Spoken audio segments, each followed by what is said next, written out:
চলুন যিনি গেস্ট আছে তার সঙ্গে পরিচিত হই। সো প্রথমে আপনার নামটা একটু বলেন প্লিজ। সামিয়া। সামিয়া, ওকে। সামিয়া, বয়স? আমার বয়স 24 রাইট নাও। কোথায় জন্মগ্রহণ করেছেন, মানে জন্ম জেলা? পড়াশোনা করছেন নিশ্চয়ই? কিসে পড়ছেন? আমি কম্পিউটার সায়েন্সে পড়ছি। আচ্ছা, কম্পিউটার সায়েন্সে পড়ছেন কোনো ইউনিভার্সিটিতে? একটা প্রাইভেট ইউনিভার্সিটিতে। ফাইন। সো আপনি এই অনুষ্ঠানটা শুনেই মূলত আপনি ইন্সপায়ার হন এখানে বলার জন্য, এবং অনেকদিন ধরেই শোনেন, যেটা আপনার সঙ্গে আমার অফিসের কথা। একদম ইন্টার ফার্স্ট ইয়ার থেকে আপনাকে শুনি। ওকে, ইন্টার ফার্স্ট ইয়ার থেকে। ঠিক আছে, চলুন শুরু করা যাক। মানে আপনি তো জানেনই আসলে এখানে কিভাবে বলে। আচ্ছা, যাই হোক, একটু ছোটবেলা থেকে একটু টানি।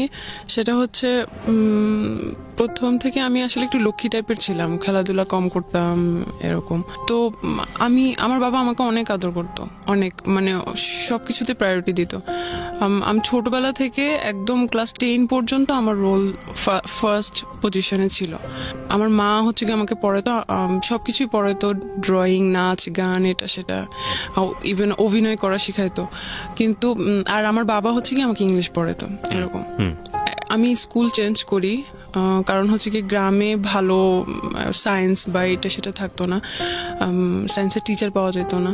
তারপরে শহরের স্কুলে যাই। তো আমি বাড়ি থেকে তারপরে 3-4 কিলোমিটার দূরে হচ্ছে গিয়ে শহরের স্কুলে একা একা যাইতাম। তো তখনই আমার বাবা আমাকে মোবাইল দিছিল। আচ্ছা আচ্ছা, এই ছোটবেলাতেই? হ্যাঁ, দিছিল, কারণ আমাকে অনেক বিশেষ করতো।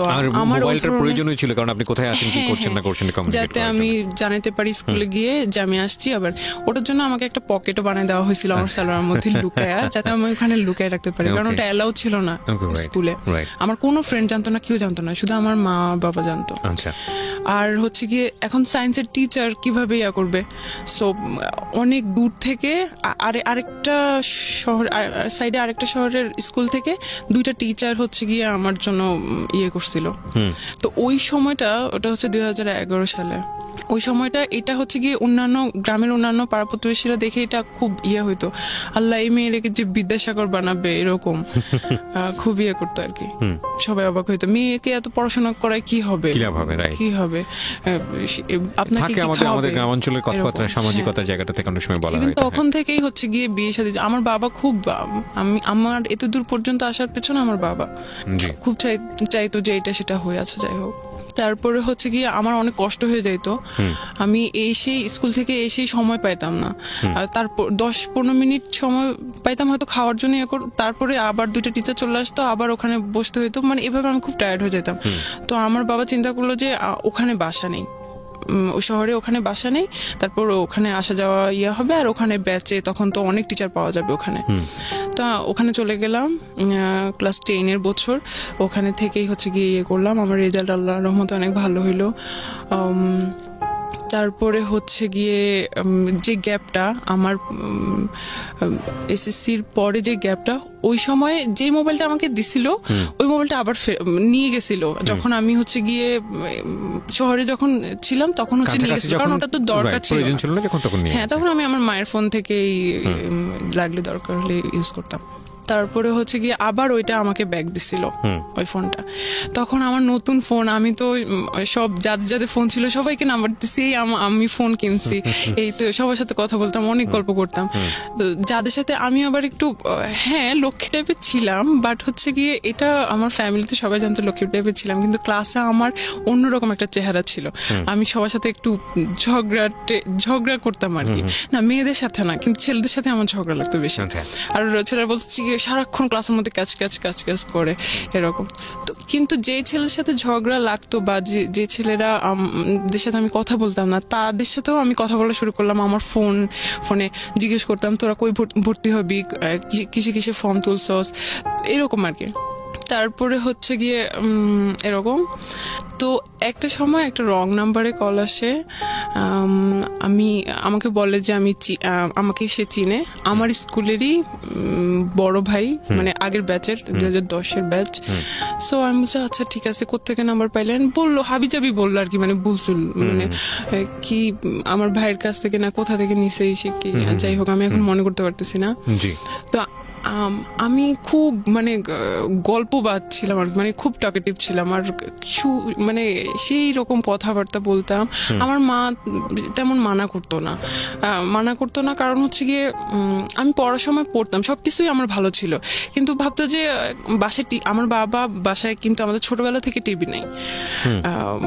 আমার বাবা বলতো যে টিভি দেখলে ছেলে মেয়েদের পড়াশোনা নষ্ট হয় আর ছেলে মেয়েরা নষ্ট হয়ে যায়। ইভেন আমার নানা বাড়িতে আমাদের কখনো যাইতে দিত না, খুব অন্যরকম ছিল। আচ্ছা যাই হোক, তো বাসায় টিভি নাই, কিছু নাই।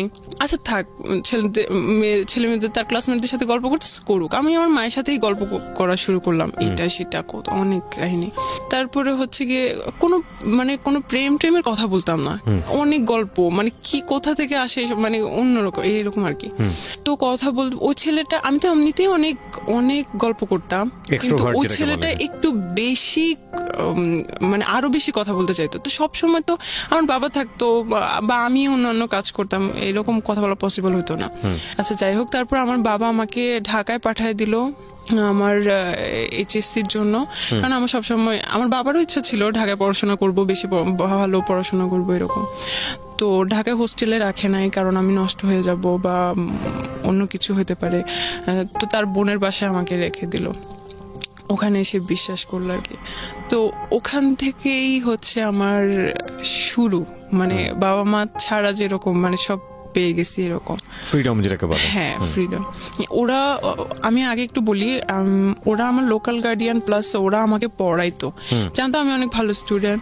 আর তাছাড়া আমি ক্লাস 7 থেকে 8 উঠার সময় আমি একবার আমার ফুফুর বাসায় 1.5 মাস ছিলাম। ওই 1.5 মাসে আমার ফুফাতো ভাই দেশে ছিল। আচ্ছা সে এখন হচ্ছে গিয়ে বাইরে। তো আমার ফুফাতো ভাই, ফুফু, তারপর দুলা ভাইয়ের ভাই, উনিও আসতো এই বাসায়। সবাই মিলে একসাথে আমার ম্যাথ বই একদম, কেউ পাটিগণিত ধরতো, কেউ এই চ্যাপ্টার ধরতো, কেউ বীজগণিত ধরতো, কেউ জ্যামিতি ধরতো, একবার মানে ওই 1.5 মাসে আমার সব মানে কভার করে দিয়েছিল আর কি। তো যখন গেছি তখন আবার মানে পড়াশোনার জন্য অন্যরকম।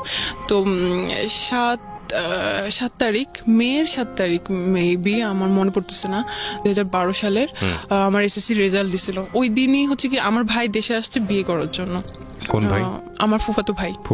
যে ভাইটা আমার, যার বাসায় আপনি আছেন। হ্যাঁ, যে বাসায় আছি আর কি। তো হচ্ছে কি আমার রেজাল্ট দেখে এত খুশি হয়েছিল, মানে ওনারা সবাই আমাকে নিয়ে অনেক প্রাউড করতো। আর ওই মার্কশিটটা নিয়ে আমার সেই নতুন ভাবিকে দেখা, বলছে দেখো আমার বোন একদম সব সাবজেক্টে A+ পাইছে, শুধু একটুর জন্য ইস এরকম করতেছে, মানে উনি খুব এক্সাইটেড। যাই হোক, তো ওই ছেলেটার সাথে আমার কথা চলতেই আছে। ওই ছেলেটার একটা মানে আপনার স্কুলের সিনিয়র ভাই। হ্যাঁ। ওর নাম কি ছিল? তো ওর সাথে কথা চলতেছিল। ওর একটা সমস্যা হচ্ছে গিয়ে, ও হ্যাঁ বুঝতাম ও বেশি উইক হয়ে পড়তেছে। ও করতো কি, ও ফ্রি মিনিট কিন্তু, তারপরে হচ্ছে কি অনেক মেসেজ জমা হইতো, মিনিট দিয়ে তো কথা বলতো, কিন্তু মেসেজ তো আর পাঠানো হইতো না কাউকে। সো ওই 500 মেসেজ 600 মেসেজ, ওই সবগুলো মেসেজ ও একসাথে আমাকে পাঠিয়ে দিত। তো এটা আমার জন্য আমার খুব বিরক্ত লাগতো যে ও এইরকম করতেছে কিসের জন্য। কারণ হয়তো কি আমার কাজিন ছিল, ও কারণ ওর ফোন ছিল না, আমার ফোন ছিল। তো হচ্ছে গিয়ে কারো ফোন, মানে আমার ফোন ও ধরতে চাইতো, দেখতে চাইতো যে হ্যাঁ কি আছে বা একটা অন্যরকম সিকিউরিটি একটা ব্যাপার থাকে। হ্যাঁ, তো আমি হচ্ছে গিয়ে মানে সিকিউর ফিল করতাম না ও যদি দেখে ফেলে এরকম। তারপরে হচ্ছে গিয়ে আমি ওকে মানা করতাম যে এইগুলো কি ধরনের সমস্যা, এই সেই। তারপরে ওই দিন রাত্রে, ওই যেই দিন বিয়ে ছিল, আচ্ছা সেদিন হচ্ছে গিয়ে বর বউ হচ্ছে গিয়ে যখন যায় না, মানে যে ঘরটা সাজানো থাকে ওই ঘরে যায় ছবি তোলার জন্য, তাদের পার্সোনাল ছবি তোলার জন্য বা রোমান্টিক ছবি তোলার জন্য। তো আমার ভাই আর ভাইয়ের বউকে হচ্ছে গিয়ে ওই রুমে পাঠানো হলো। তো আমরা কয়েকজন যাইতে চাইছিলাম আর কি ওই রুমে। তো একটা ছেলে ক্যামেরা গলায় ঝুলানো, সে বলতেছে না এইদিকে যাওয়া যাবে না, এদিকে যাওয়া যাবে না। আমি কিছুই বলি নাই, কারণ ওই বিয়ে নিয়ে আমি খুব এক্সাইটেড ছিলাম। আমি ফার্স্ট ওই বিয়েতে শাড়ি টাড়ি পরিয়ে আমি, কারণ অন্য কোনো বিয়েতে আমাকে যাইতে দেওয়া হয় না, এটাই হচ্ছে গিয়ে প্রথম। তো আমি তাকে কিছুই বলি নাই, আমি জাস্ট মনে মনে বলতেছিলাম ভাব কি ক্যামেরাম্যান হয়ে তার মনে হয় আত্মীয় হচ্ছে আমার, আমি যেখানে খুশি সেখানে যাব, সমস্যা কোথায়। তো আমি তাকে ভাবলাম যে সে ক্যামেরাম্যান। তারপরে হচ্ছে গিয়ে একটু কি ওই ছেলেটাকে আমি এই ফার্স্ট দেখি। তারপরে হচ্ছে এদিকে রাত্রে যখন আমি আসি ফোন চেক করি, তারপরে দেখি যে সেই নাসির আমাকে এতগুলা মেসেজ পাঠাইছে, সব লাভ কোয়েটস। তারপরে আমি ওকে বলতেছি যে কি সমস্যা কি, মানে আমি তো বলছি যে আমি আজকে বিজি থাকবো, কথা বলতে পারবো না, প্লাস এগুলো কি। তারপর ওই দিনও আমাকে বলে যে আমি আসলে রিলেশন করতে চাই তোমার সাথে, এটা এভাবে আর কি প্রপোজ করে। তোমার কি মাথা নষ্ট, আমি তো তোমাকে এখনো দেখি নাই। কারণ আমার ভিতরে এরকম কিছুই ছিল না, আমি তো শুধু গল্পের তালেই আছি, মানে আমার ও ধরনের কোনো ফিলিংস ছিল না, প্রেম করবো বা এরকম কোনো ইন্টেনশন আমার ছিল না। আমি তোমাকে এখনো দেখি নাই, তুমি কিরকম না কি উল্টাপাল্টা না দেখা কি বলছে। আচ্ছা ঠিক আছে, তাহলে একটা কাজ করি, আমরা ছবি পাঠাই, তুমিও পাঠাবো আমি পাঠাবো এট এ টাইম। তো MMS এ আমরা ছবি পাঠাইলাম একসাথে। ওর ছবিটা আমি যখন দেখলাম ভাই আমার ভালো লাগে নাই, ও কালো ছিল আর চিকনা চাকনা শুকনা টুকনা ছিল। আপনি ইমপ্রেস হননি? হ্যাঁ, যাই হোক, তারপর হচ্ছে আমি বলতেছিলাম যে না আমি রিলেশন করবো না, আমার ভালো লাগতেছে না। তো বলছে আচ্ছা ঠিক আছে, তাহলে সরাসরি দেখা করি, তাহলে হয়তো, কারণ আমার ছবিতে হয়তো ভালো দেখা যাচ্ছে না বা সেখানটা। তারপরে হচ্ছে গিয়ে কিন্তু কথা চলতেছে। তারপরে হচ্ছে গিয়ে একদিন দেখা করি, এমন একটা জায়গায় দেখা করি যে এই জায়গাটাই হচ্ছে গিয়ে আমার এই আত্মীয় ওই দিক দিয়ে হয়তো যাবে, ওই দিক দিয়ে যাবে, দেখতে পারবে, আমার কলেজেরই পাশে। তো আমি হচ্ছে গিয়ে মানে হাঁটতে হাঁটতে কথা বলি আর কি তার সাথে। তো তখনও আমার ভালো লাগে না। তার সাথে তার একটা মামা আসছিল, তার মামাকে, মামা বলতে কি মানে ফ্রেন্ড টাইপের মামা থাকে না, ইয়াং মামা আর কি। তারপরে হচ্ছে কি আমার ওর থেকে ওর মামাকেই বেশি পছন্দ হয়েছে। আমি যে না দরকার নাই। তো আমি এই জিনিসটা হচ্ছে গিয়ে ততদিনে আমার ফ্রেন্ড হয়ে গেছে আমার কলেজে, আমি আমার ওই ফ্রেন্ডের কাছে শেয়ার করছি যে এই অবস্থা, কি করব। বলতেছে আচ্ছা একটা প্ল্যান করি। তো ও তো আসলে আমার এজেরই ছিল, ওর মাথায় আর কিরকম একটা বুদ্ধি আসবে। ও আমাকে বলতেছে যে আচ্ছা ওই ছেলেটাকে বল যে তুই কয়েকদিন পর মারা যাবি, তুই অসুস্থ, হ্যান ত্যান। তো আমিও ওটাই বলছি। বলার পরে হচ্ছে গিয়ে আমি জানি না বিশ্বাস করছে না বিশ্বাস করে নাই, আমি জানি না। ও আমাকে বলছে আচ্ছা ঠিক আছে, তুমি যতদিন বাঁচো ততদিনই আমি থাকবো, ততদিনে আমি ইগনোর করি আর কি ওকে, ভালো লাগে না, আমি ইগনোর করি। তারপরে হচ্ছে গিয়ে তারপর মেসেজ দিয়ে যায় অনেক ইমোশনাল, এটা সেটা। তারপরে হচ্ছে আমি ওকে, ও যখন ফোন দেয় তখন আমি আমার ওই বান্ধবীকে কনফারেন্সে রাখি, আমরা ইচ্ছা মতো তাকে গালি দেই আর মানে খুব ইনসাল্ট করি যে তুই হোয়াটএভার দ্য সিচুয়েশন ইজ। আপনারা চাচ্ছিলেন যে পুরোপুরি ওকে অ্যাভয়েড করতে, কিন্তু ও ততই আপনাদের বেশি, অনেক বেশি। হ্যাঁ, তারপর কি হলো? আমি ওর বান্ধবীকে দিয়ে ওকে অনেক মানে অনেক কিছু বলছি, কালো এই সেই হ্যান ত্যান, তো লজ্জা লাগে না এই সেই, এইগুলো আর কি। তারপর অনেক কষ্ট পাইছে, কয়েকদিন বন্ধ থাকে, আবার কয়েকদিন পর পর কল দেয়। ততদিনে হচ্ছে আমি আমার এমনি আমার যে বান্ধবী তার ফ্রেন্ডদের সাথে আমার ফ্রেন্ডশিপ হয়ে গেছে, তার কিছু ছেলে ফ্রেন্ড আছে, ওদের সাথেও আমার ফ্রেন্ডশিপ হয়ে গেছে, অনেক ভালো ফ্রেন্ডশিপ। আমরা ঘুরতে যাই, ওর বার্থডে থাকে, আমার বার্থডে থাকে, ওই বার্থডেতে ঘোরাফেরা করি, ইভেন আমি তাদের সাথে কথা বলি। এটা কিন্তু আমার ফ্যামিলিতে আমার ফুফু জানে, দেখে আমি কথা বলি এসে। তো আমার ফুফু হচ্ছে গিয়ে এগুলো পছন্দ করে না, ছেলেদের সাথে এত কথা কিসের এসে, বুঝতেই পারতেছেন আমি এত কথা কিসের এসে। তো আমি হচ্ছে গিয়ে মাঝে মাঝে মনে মনে বলি আশ্চর্য, ছেলে ফ্রেন্ড তো থাকতেই পারে, সমস্যা কি এই সেই। কিন্তু তখন আপনি ইন্টারে ভর্তি হননি? ইন্টার ফার্স্ট ইয়ার আমি পড়ছেন। ওকে। তারপরে হচ্ছে গিয়ে এই তো কয়েকদিন পরে, 3-4 মাস পরে, যখন আমার ভাইয়ের বিয়ের 4-5 মাস পরে, হ্যাঁ, প্রায় যাই, 3 তলায় যাই, আমার ভাবির সাথে গল্প করি, অনেক গল্প করি। তারপরে একদিন গেলাম 4-6 মাস পরে, একদিন যে দেখি ওই ক্যামেরাম্যানটা বসে বসে এরকম করে ফোন চাপতেছে। তো আমি বলছি আল্লাহ, ও এখানে কি? আমি ভাবিকে জিজ্ঞেস করছি, ভাবি ও এখানে কি করে? তো বলতেছে ও তো আমার ভাই। ও আচ্ছা, ভাই মানে কি আপন ভাই? তার আপন ভাই। আমি বলতেছি যে ও তার আপন ভাই, কিন্তু আপনি যে ফুফু যে একটা ছবি দেখালো বাড়িতে নিয়ে গেল, ওইটা কে ছিল? বলছে ওটা আমার খালাতো ভাই ছিল। আচ্ছা, এটা হচ্ছে আমার আপন ভাই। আমি বলছি ও আচ্ছা, এর নাম হচ্ছে গিয়ে সজীব। তারপরে হচ্ছে গিয়ে আচ্ছা বুঝলাম। এই চিনলাম আর কি। তারপরে আমি আমার মতো করে কলেজ করতেছি, ফ্রেন্ডের সাথে ঘোরাঘুরি করতেছি, আড্ডা দিতেছি, পড়াশোনা করতেছি, সব আমার মতো করেই চলতেছে। মাঝে মাঝে ফুফু বকা দেয়, এটা সেটা আছে, যাই হোক।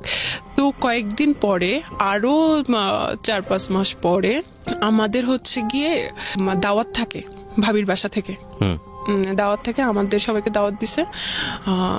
সেদিন আমার হচ্ছে গিয়ে কোচিং থাকে, ব্যাচ থাকে 3টার দিকে।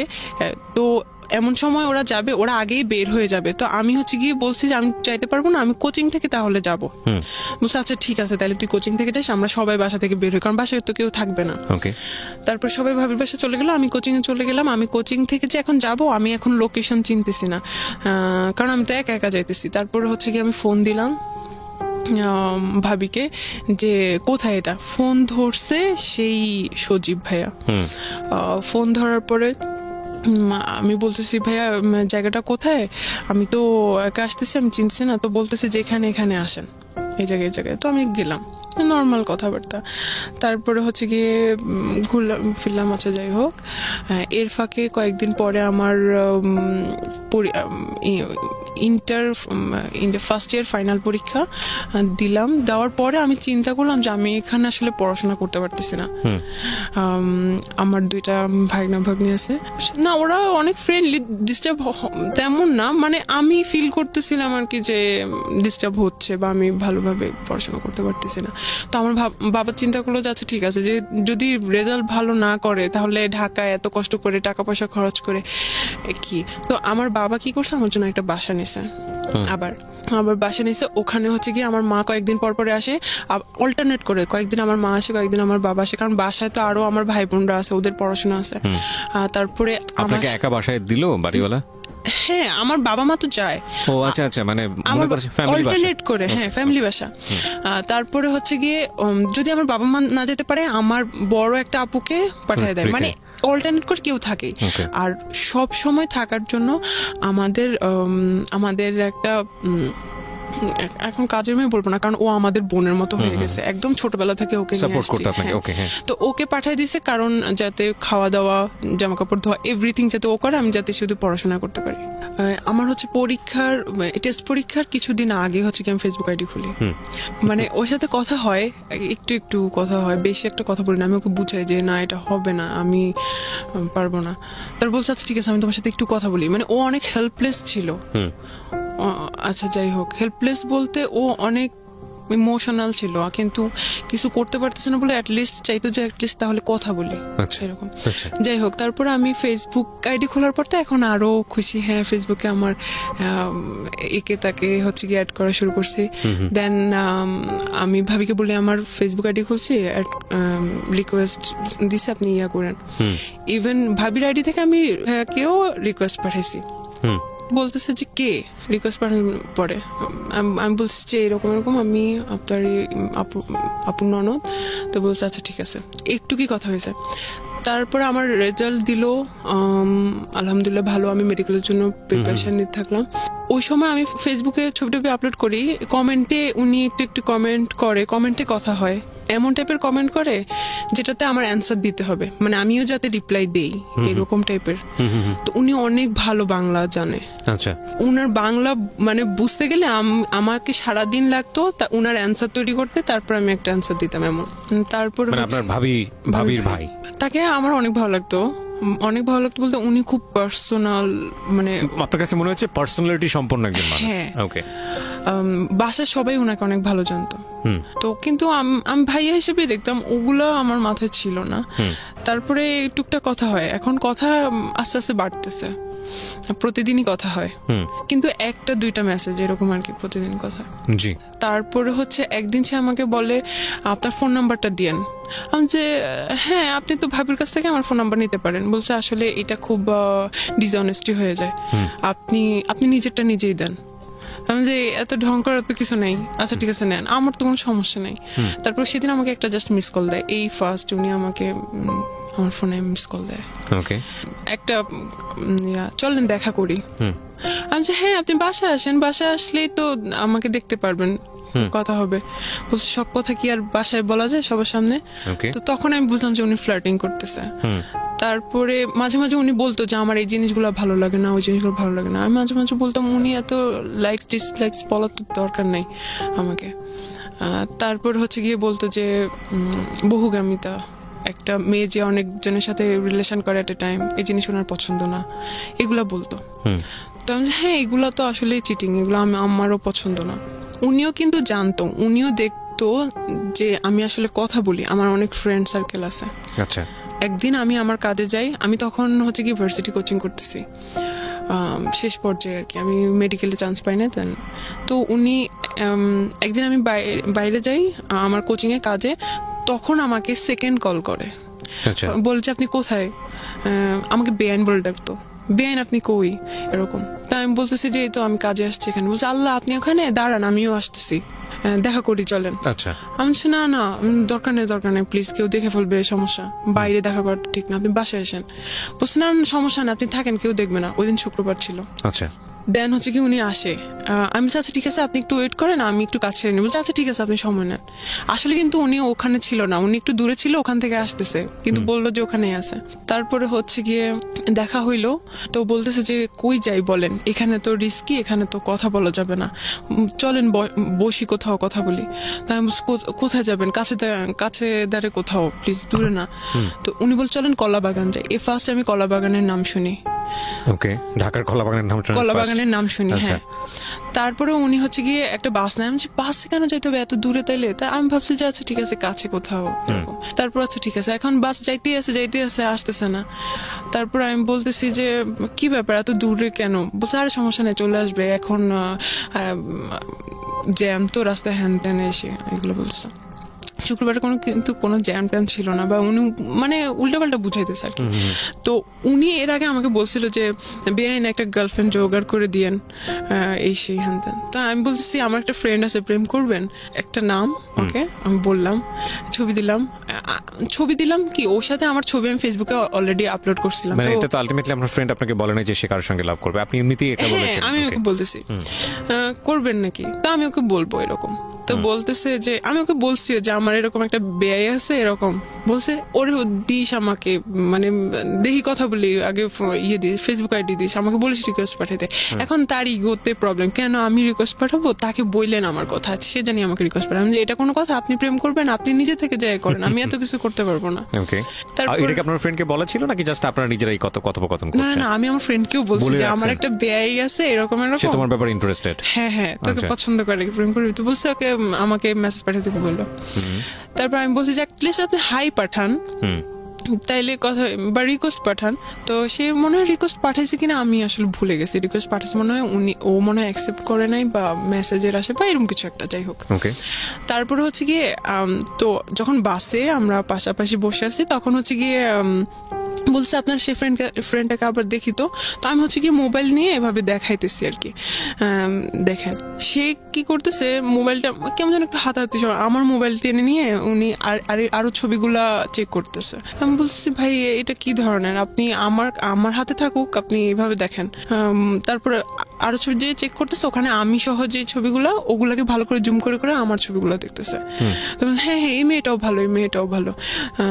তারপরে হচ্ছে গিয়ে আমি বলছি দেখেন ভালো লাগতেছে না, আপনি ফোন দেন বলে নিয়ে গেছি আমি এরকম, যাই হোক। তারপরে ওখানে নামছি, নেমে দেখি এটা হচ্ছে ধানমন্ডি লেক আমি চিনি, ওটাকে রবীন্দ্র সরোবর বলে। আমি আমার মামা আর মামার গার্লফ্রেন্ডের সাথে ওখানে গেছিলাম। তারপরে হচ্ছে গিয়ে আপনি আমাকে ধানমন্ডি লেকে নিয়ে গেছেন। বলছে আপনি জানেন না এটাকে কলাবাগান বলে। এসে বলছি না আপনি তো আমাকে বলেন নাই। তারপর আচ্ছা যাই হোক, বলছে আচ্ছা ঠিক আছে একটু থাকি তারপর চলে যাবো। আমি আপনি আমাকে এত দূরে নিয়ে আসেন, আমাকে এখনই যাইতে হবে, এরকম আমি ইয়ে করতেছি। তারপর হচ্ছে গিয়ে ওখানে আমরা 10-15 মিনিট বসি। ওখানে যে বসি আমার মুখে মুখোশ দেওয়া ছিল, তো উনি বলছে আমি এরকম মুখ না দেখে কথা বলতে পারি না। উনি খুব কেমন যেন, মুখোশ না বলে নেকাব বলি। হ্যাঁ নেকাব ছিল। মুখোশ সাউন্ড ব্যাড। ওকে, তারপরে হচ্ছে গিয়ে বলছে আমি এভাবে না দেখে কথা বলতে পারি না। আমি যে আপনার সমস্যা কি, আপনি এরকম করতেছেন কেন, এরকম হাতাহাতি করতেছেন কেন, আমার কাঁধের উপর হাত দিতেছে। আমি সমস্যা কি, আপনি এমন ওনার সাথে করতেছেন? বয়সের ডিফারেন্স কত ছিল আপনার? ওনার সাথে বয়সের ডিফারেন্স হচ্ছে আমার 4 বছরের ছিল, কিন্তু একাডেমিক ভাবে ওনার বয়সের আমার সাথে ছিল 6 বছরের। ওকে। তারপরে হচ্ছে গিয়ে ভাই আপনি এরকম করতেছেন কিসের জন্য। তারপর উনি মনে কিছু বলতে চাচ্ছে কিন্তু কিছুই বলতেছে না, ওনার অ্যাটিটিউড গুলো আমার ভালো লাগতেছে না। আমি খুব করি, আপনি এখন যাবেন, আমার দেরি হয়ে যাইতেছে, ফুপু বকা দিবে। তারপরে হচ্ছে কি উনি একটা সিএনজি নেয়, সিএনজিতে করে আমরা যাচ্ছি, যাওয়ার সময় এখন সিএনজিতে সে আমার হাত ধরে, শক্ত করে ধরে রাখে। আমি এখন হাত ছোড়াছুড়ি করতেছি যে আপনি ছাড়েন, এমন করতেছেন কেন, আমার ভালো লাগতেছে না। তা বলছে আমার দিকে তাকাও।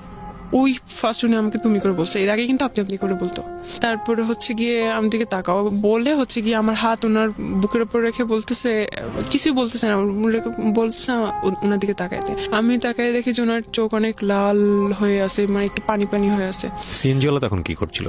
ড্রাইভ করছিল না পিছনে তাকিয়ে ছিল? সিএনজিওয়ালা তো ড্রাইভ করতেছিল, এটা পিছনেই আর কি। তো আমি একটা কথা বলি, আমরা এই সবসময় তৃতীয় পক্ষ অস্বীকার করি, মানে খুব বিশেষ বিশেষ কিছু মোমেন্ট ঘটে যায় আমাদের লাইফে, প্রত্যেকের জীবনে হয়তো বা এই বিষয়গুলো আছে কম বেশি, রিক্সা এবং হচ্ছে সিএনজি, এবং আমরা সবসময় থার্ড পার্টি যেটা থাকে, যিনি রিক্সা চালাচ্ছেন কিংবা যিনি সিএনজি ড্রাইভ করছেন তাকে অস্বীকার করি এবং মনে করি যে ও কিছুই বোঝে না, ও কিছুই জানে না, ও এসবের একেবারে ইনভলভ না। কিন্তু আমার কাছে মনে হয় যে ও সব বিষয়গুলো খেয়াল করে। তো এটা আসলে এরকম সিনারি আমার কাছে মনে হয় যে ওই যে বলা হয় না, আমরা ছোটবেলায় দেখতাম যে গাড়িতে ওঠার পরে যে চালকের সঙ্গে কথা বলবেন না। কথা কেন বলবো না? কারণ এটা কথা বললে তার কনসেন্ট্রেশন নষ্ট হতে পারে, এটা অ্যাক্সিডেন্ট ঘটে যেতে পারে। তো আমার কাছে কেন জানি মনে হয় এইরকম সিচুয়েশন সিএনজি কিংবা রিক্সাতে ঘটানো, এটা কথা বলার চাইতেও ভয়ঙ্কর রকমের দুর্ঘটনার মুখোমুখি আমরা হয়ে যেতে পারি, কারণ তার ফুল কনসেন্ট্রেশনটা তার পিছন দিকে চলে আসে। সো এগুলো না করাটাই বেটার। ওকে, যাই হোক, বলেন তারপর হচ্ছে গিয়ে তো আমি বুঝলাম যে আসলে উনি রিলেশন করতে চাচ্ছে বা উনি আমাকে পছন্দ করে এরকম কিছু, বাট উনি কিন্তু এরকম মুখে কিছুই বলে নাই, শুধু চোখ লাল এটা দেখাচ্ছে। আমি নিজেই সব বুঝে নিছি এরকম একটা অবস্থা। তো আমি জাস্ট ওনাকে একটাই কোশ্চেন করছি যে এটা কিভাবে সম্ভব, আপনি কি পাগল হয়ে গেছেন, এটা কিভাবে সম্ভব, আমাকে তো মেরে ফেলবে, সিডর হয়ে যাবে, ঘূর্ণিঝড় হয়ে যাবে বাসায়। তারপর বলতেছে আমি সবকিছু ম্যানেজ করবো। আমি বলতেছি কি ম্যানেজ করবেন আপনি? বলছে আমার ফ্যামিলির কেউ তোমাকে কিছু বলবে না, কারণ সবাই উনাকে অনেক প্রায়োরিটি দেয়, উনি একমাত্র ছেলে। আচ্ছা, ওভার কনফিডেন্ট। হ্যাঁ। তারপরে হচ্ছে গিয়ে আমি বলছি আপনার ফ্যামিলি আপনি রাখেন আপনার কাছে, কিন্তু আমার ফ্যামিলি তো জীবনও মানবে না। বলছে আমি ওটাও ম্যানেজ করব একদিন। আচ্ছা। তারপরে হচ্ছে গিয়ে এভাবেই চলতে থাকলো। আমি বাসায় গেলাম, বাসায় গিয়ে আমি চিন্তা করতেছি যে আসলে আমি কি করতেছি। উনি কিন্তু দেখতে অতটা সুন্দর না, বাট উনার কথাবার্তা, উনার কথার স্টাইল, তারপর অনেক যুক্তি সহকারে কথা বলতো। আপনি ওনার পার্সোনালিটি আপনার ভালো লাগতো? আমার খুবই ভালো লাগতো। বাসায় যে আমি চিন্তা করলাম উনি হয়তো আমার রিলেটিভ, উনি আমাকে ধোকা দিবে না, কারণ আমি ততদিনে বুঝে গেছি ঢাকায় কি হচ্ছে না হচ্ছে, রিলেশন মানে কি, বা কয়েকদিন নিয়ে করে টাইম পাস করে চলে যায় এসে। আমি বলছি উনি আমাকে হয়তো ধোকা দিবে না, ওনার কাছে আমার প্রায়োরিটি থাকবে, ছেড়ে যাবে না। তাছাড়া ওনার সাথে আমার বয়সে ভালোই ডিফারেন্স আছে, উনি ভালোভাবে স্টাবলিশ হতে পারবে, হয়তো আমি ভালো থাকবো। এই চিন্তা করে আমি শুরু হইলো রিলেশন। মানে আপনি ওকে করলেন ফাইনালি? ঠিক আছে আমার দিক থেকে ওকে। তখন আপনি ইন্টার সেকেন্ড ইয়ারে পড়ছেন না ফার্স্ট ইয়ারে? তখন হচ্ছে গিয়ে ইন্টারমিডিয়েট শেষ, আমি ভার্সিটিতে ভর্তি হব আর কি নভেম্বর। মানে অ্যাডমিশন টেস্টের জন্য প্রিপারেশন নিচ্ছেন ওই সময়টাতে? হ্যাঁ, পরের দিনই আমরা ঘুরতে যাই কোথাও। আমি তখনও বুঝে উঠতে পারি নাই জিনিসটা কি। একটা পাবলিক প্লেসে, একটা পার্ক, বাট রাস্তা আর কি, ভিতরের দিকে না, রাস্তার দিকে মানুষ যাওয়া আসা করতেছে, অনেকে জগিং করতেছে, সেই ওই জায়গায় সে আমাকে টান দিয়ে ধরে হচ্ছে গিয়ে ফার্স্ট কিস করে। আমি খুব শকড হই, আমি খুবই লজ্জা পাই, আমার হাত পা তখন কাঁপতে থাকে, খুবই অবস্থা খারাপ, কারণ আমি তখনও ভাইয়া ডাকি, আমি 3 মাস পর্যন্ত ভাইয়াই ডাকতেছিলাম। Basically he was super fast, এবং আপনার জায়গা থেকে আপনি একদম, হ্যাঁ, আমি খুব মানে শক হই আর কি। যাই হোক, ফার্স্ট থেকে আমি দেখছিলাম উনি খুব অন্যদিকে আর কি। তো আমি ভাবছি, উনি বলতো যে ইন্টেন্স গুলো ভালো লাগতো না, কিন্তু তারপর দিকে আমি চিন্তা করতাম আচ্ছা ঠিক আছে, সে তো আমার বয়ফ্রেন্ড, বা আচ্ছা ঠিক আছে, আমি পরে এটাকে আবার ইজি ভাবে নিতাম, কিন্তু ফার্স্ট ভালো লাগতো না। পরে তারপরে হচ্ছে গিয়ে কথাবার্তা হয়, সবই ভালো, ঠিক আছে। 2 মাস পরে সে না অন্যদিকে কথাবার্তা বলে, অন্য কিছু চায় আর কি। তো আমি বলতেছি ঠিক আছে, আপনি তাহলে আমাকে বিয়ে করেন। তো বলতেছে যে বিয়ে কি, বিয়ে জিনিসটা কি? আমি বলছি, বিয়ে কি মানে? বলতেছে যে আমি যদি বলি হ্যাঁ, তুমি যদি রাজি থাকো তাহলে এটাই বিয়ে, এটাই ইয়ে। এটা কোনো কথা, কোনো লিগেল কিছু নেই। সে বলছে লিগেল কি, ওটা জাস্ট আ পেপারস। তুমি তোমার বাবা মায়ের কাবিননামা দেখছো কখনো? তার মানে কি তারা লিগেল না? এরকম। তুমি তোমার দাদা দাদির ম্যারেজ সার্টিফিকেট দেখছো? তার মানে ওরা লিগেল না? এরকম উদ্ভট লজিক দিত। তো মাঝে মাঝে আমি খুব বলতাম এগুলো উল্টাপাল্টা লজিক দিতেছেন কিসের জন্য। মাঝে মাঝে ইয়ে করতাম, মাঝে মাঝে ও আমাকে এমন ভাবে বুঝাই দিত যে ওটাই সঠিক, আমি ওটাই বুঝতাম। তারপরে আচ্ছা ঠিক আছে, হইলো কিছু একটা। তারপরে হচ্ছে গিয়ে আমি তখন থেকে ভাবতাম ওকে, সে আমার হাজবেন্ড। মানে ওর প্রস্তাবে আপনি আলটিমেটলি সামহাউ আমাকে ওভাবে তৈরি করে নিছে, ওভাবেই আমার মাথার মধ্যে দিছে তুমি আমার ওয়াইফ, আমি তোমার ইয়ে। এটাই হচ্ছে গিয়ে বিয়ে। ওকে, সো আপনি এটা এগ্রিও করেছেন? হ্যাঁ, কারণ আমাকে এমন ভাবলো, আমি যখন জিজ্ঞেস করতাম এইটা তাহলে কি, ওইটা তাহলে কি, ও ওভাবেই বুঝাই দিত সুন্দর করে। ওকে। একটা 3-4 মাস পরে হচ্ছে গিয়ে ও এগুলা আমার ফ্রেন্ড সার্কেল এগুলা নিয়ে ইয়া করতো। আমি হচ্ছে গিয়ে আমি খুব গল্পবাদ ছিলাম বলতাম না, আমি হচ্ছে গিয়ে ও খুব কম সময় দিত আমাকে। যদি দিনে 1 মিনিট কথা হইতো আমি ভাবতাম যে অনেক কথা হয়ে গেছে এরকম। বাট ডাকার সময় যখন দেখা করতাম, ডাকার সময় ওই পর্যন্তই, ওগুলা ঠিক আছে, দেন কোনো কথাবার্তা নাই, শুধু ওই জন্যই ডাকতো, আর কোনো কথাবার্তা নেই। ওকে, বলতো আমি বিজি, আমি অফিসে এসে হানতেন। অফিস করতো, হ্যাঁ আমি বিজি এসে হানতেন, আমি পারি না, বসরা থাকে সামনে, কলিগরা থাকে, কথা বলতে পারি না। তার 1 মিনিটও দিনে ইয়ে হইতো না। আমি বলতাম সিগারেট খাওয়ার টাইম তো অ্যাটলিস্ট আমার সাথে কথা বলতে পারেন। আমি আপনি করে বলতাম, কখনোই তুমি করে বলি না। অনেক অনেক সম্মান করতাম, যা বলতো তাই বিশ্বাস করতাম যে ওটাই রাইট বলতে। আর মাওলানা, তারপরে হুজুর, এদের বিরুদ্ধে অনেক কথা বলতে। ওদের এইসব জিনিস আমার ভালো লাগে না। এরা এখন নতুন নতুন এইসব রুলস তৈরি করে, ধর্ম ব্যবসা করে, এই সেখান এগুলা। তো আমি বলতাম ও আচ্ছা হ্যাঁ ঠিক আছে, এমন ভাবে বুঝাই দিত। আচ্ছা, আমি ওভাবে ইয়ে করতাম। তো আমি একদিন ওকে ইয়ে করতেছি যে আমার একটা ফ্রেন্ড অস্ট্রেলিয়ায় গেছে স্টুডেন্ট বিষয়ে। ও অনেকদিন পর আমাকে ইয়ে করছে, নক করছে, আমি কথা বলতেছিলাম আমার সাথে। তখন থেকে রিয়াকশন শুরু। তো বলতেছে যে একটা ভদ্র ঘরের মেয়ে কি এরকম করে কথা বলে? তুমি তো একটা এরকম খারাপ, এই সেই। হোয়াটসঅ্যাপ বন্ধ, হোয়াটসঅ্যাপ চালাইতাম, হোয়াটসঅ্যাপ বন্ধ। মানে তখন আপনার উপরে কর্তৃত্ব খাটানো শুরু করলো? আল্লাহ, এটা তো হচ্ছে গিয়ে 1 মাস পর থেকেই। 1 মাস পর থেকে তো আমি ভাবতাম যে এটা হচ্ছে, কারণ হাজবেন্ড তো হাজবেন্ড টাইপ, কারণ মানে আমি ভাবতাম যে হ্যাঁ ঠিক আছে, এটাই মনে হয় অনেক কেয়ার করে, অনেক লাভ করে। আমি ওটাকে খুব ইজি ভাবে দেখতাম।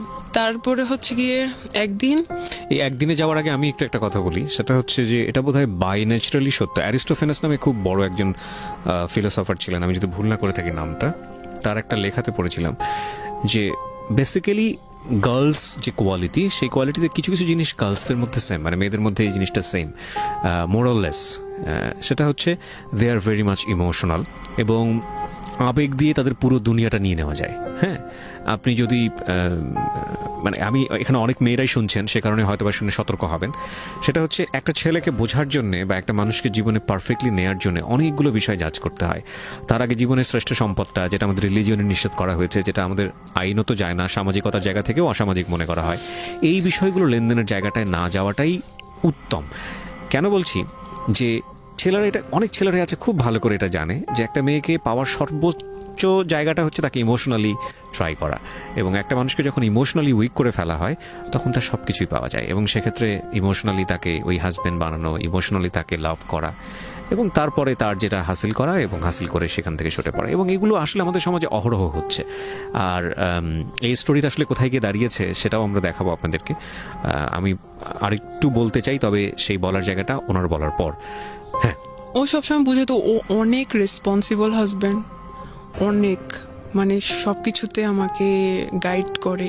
আমিও খুব হ্যাপি ও আমাকে গাইড করে। আপনি তাকে মানে হাজবেন্ড বলছেন, মানে আপনি মন থেকে তাকে হাজবেন্ড হিসেবে করে নিয়েছেন? আমি তো জানি ওটাই বিয়ে। আপনি জানেন ওটাই বিয়ে? হ্যাঁ, আমাকে তো ওভাবেই বুঝাইছে। তো আপনি ছোটবেলা থেকে দেখে আসেননি বিয়ে মানে কি? আমি দেখে আসছি, কিন্তু ও তো আমাকে পুরা সব ইয়ে করে দিছে। এখানে একটা বিষয় খেয়াল রাখবেন, যারা এই ভিডিওটা ইউটিউবে দেখবেন এবং একই সাথে যারা রেডিওতে শুনছেন, আমি খুব বিরক্ত বোধ করি একটা জায়গাটাতে, সেটা হলো আমরা সবসময় যিনি গল্পটা বলেন তাকে জাজ করি। আরে ভাই, সে আমাদের সমাজের বিচ্ছিন্ন ঘটনা না, যাকে এখানে নিয়ে আসা হচ্ছে সে বিচ্ছিন্ন ঘটনা না, তার মতো ভুল অনেকেই করেন। তার ভুলটা শুনে তাকে শুনে যাতে করে আপনি কোনো ভুল না করেন, আপনার চারপাশে যাতে কোনো ভুল না হয় সেটার দিকে খেয়াল করেন। তাকে গালমন্দ করা, আপনি আপনার জায়গা থেকে অসম্ভব রকমের সাধু একজন পুরুষ নিজেকে ভেবে বা মহিলা নিজেকে ভেবে অন্য একজনকে গালমন্দ করা, এটা কিন্তু আসলে আমাদের অনুষ্ঠানের উদ্দেশ্য না।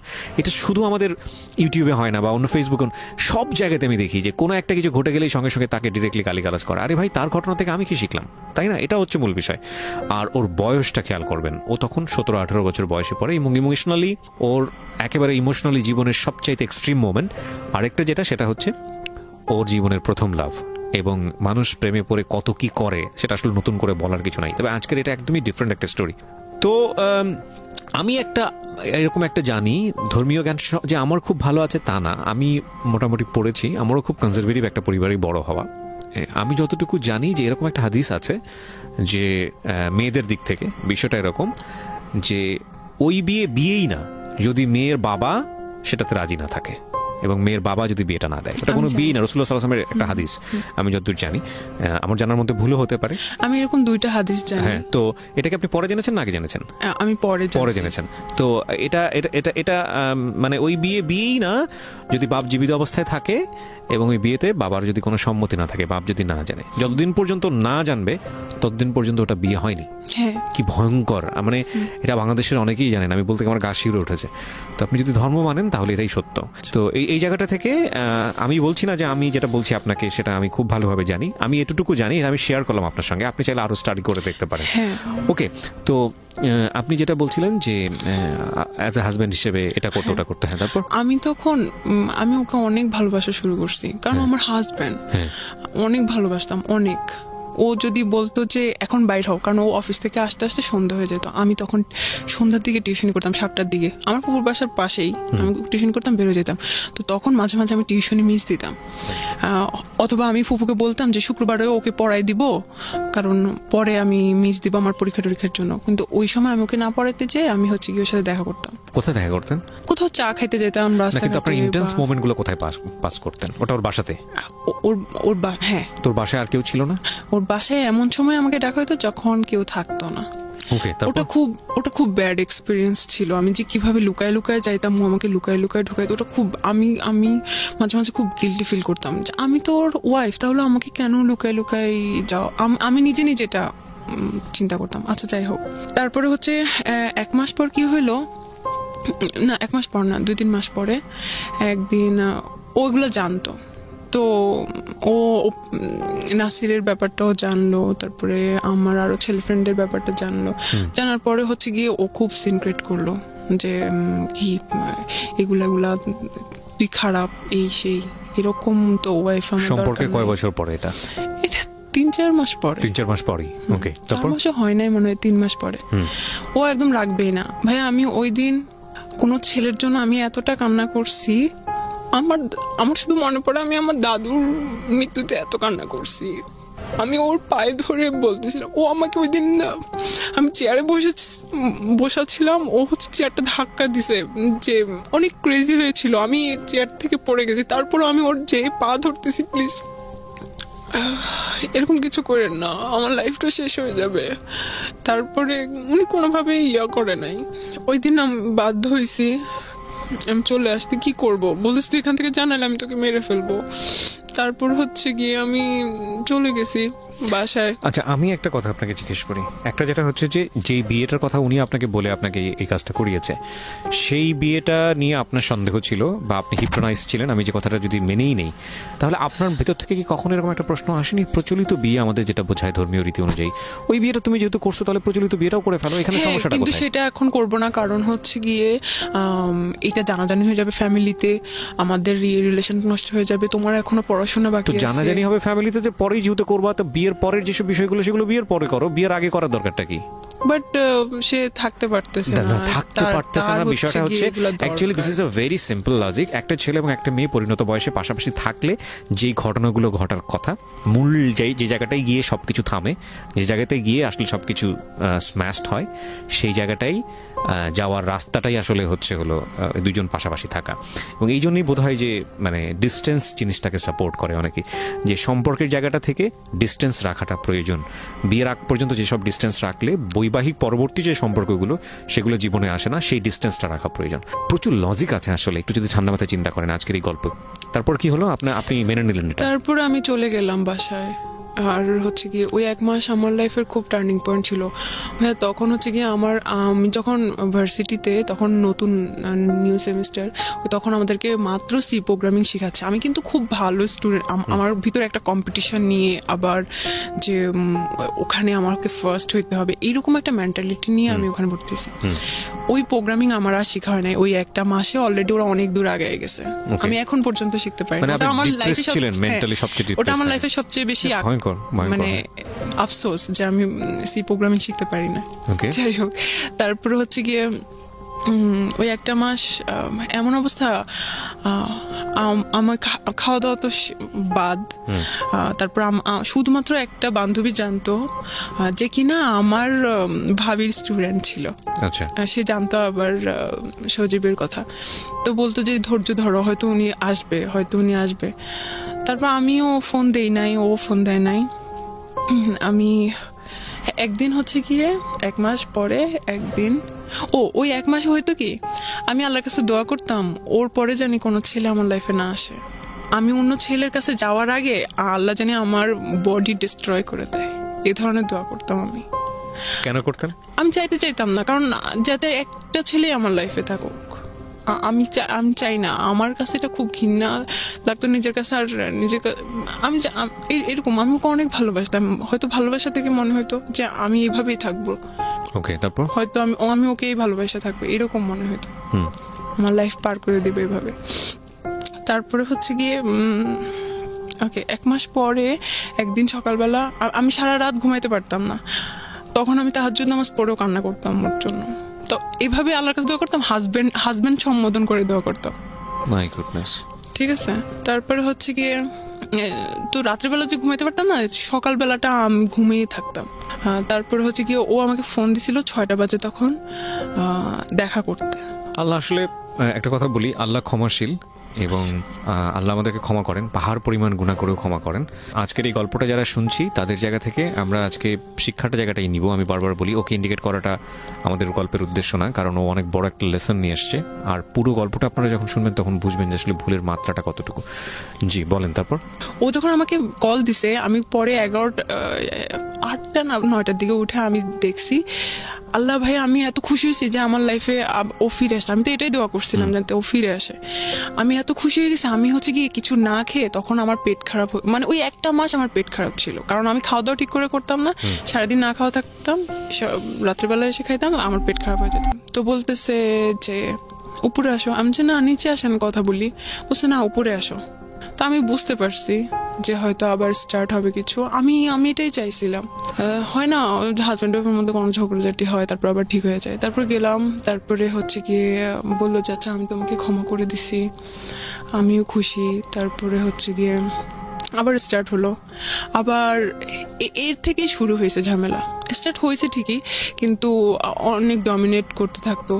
আমি কিছু ঘটনা বলি, এখানে কিছু ঘটনা বলি, তারপরে এটা শেষ করে দেব।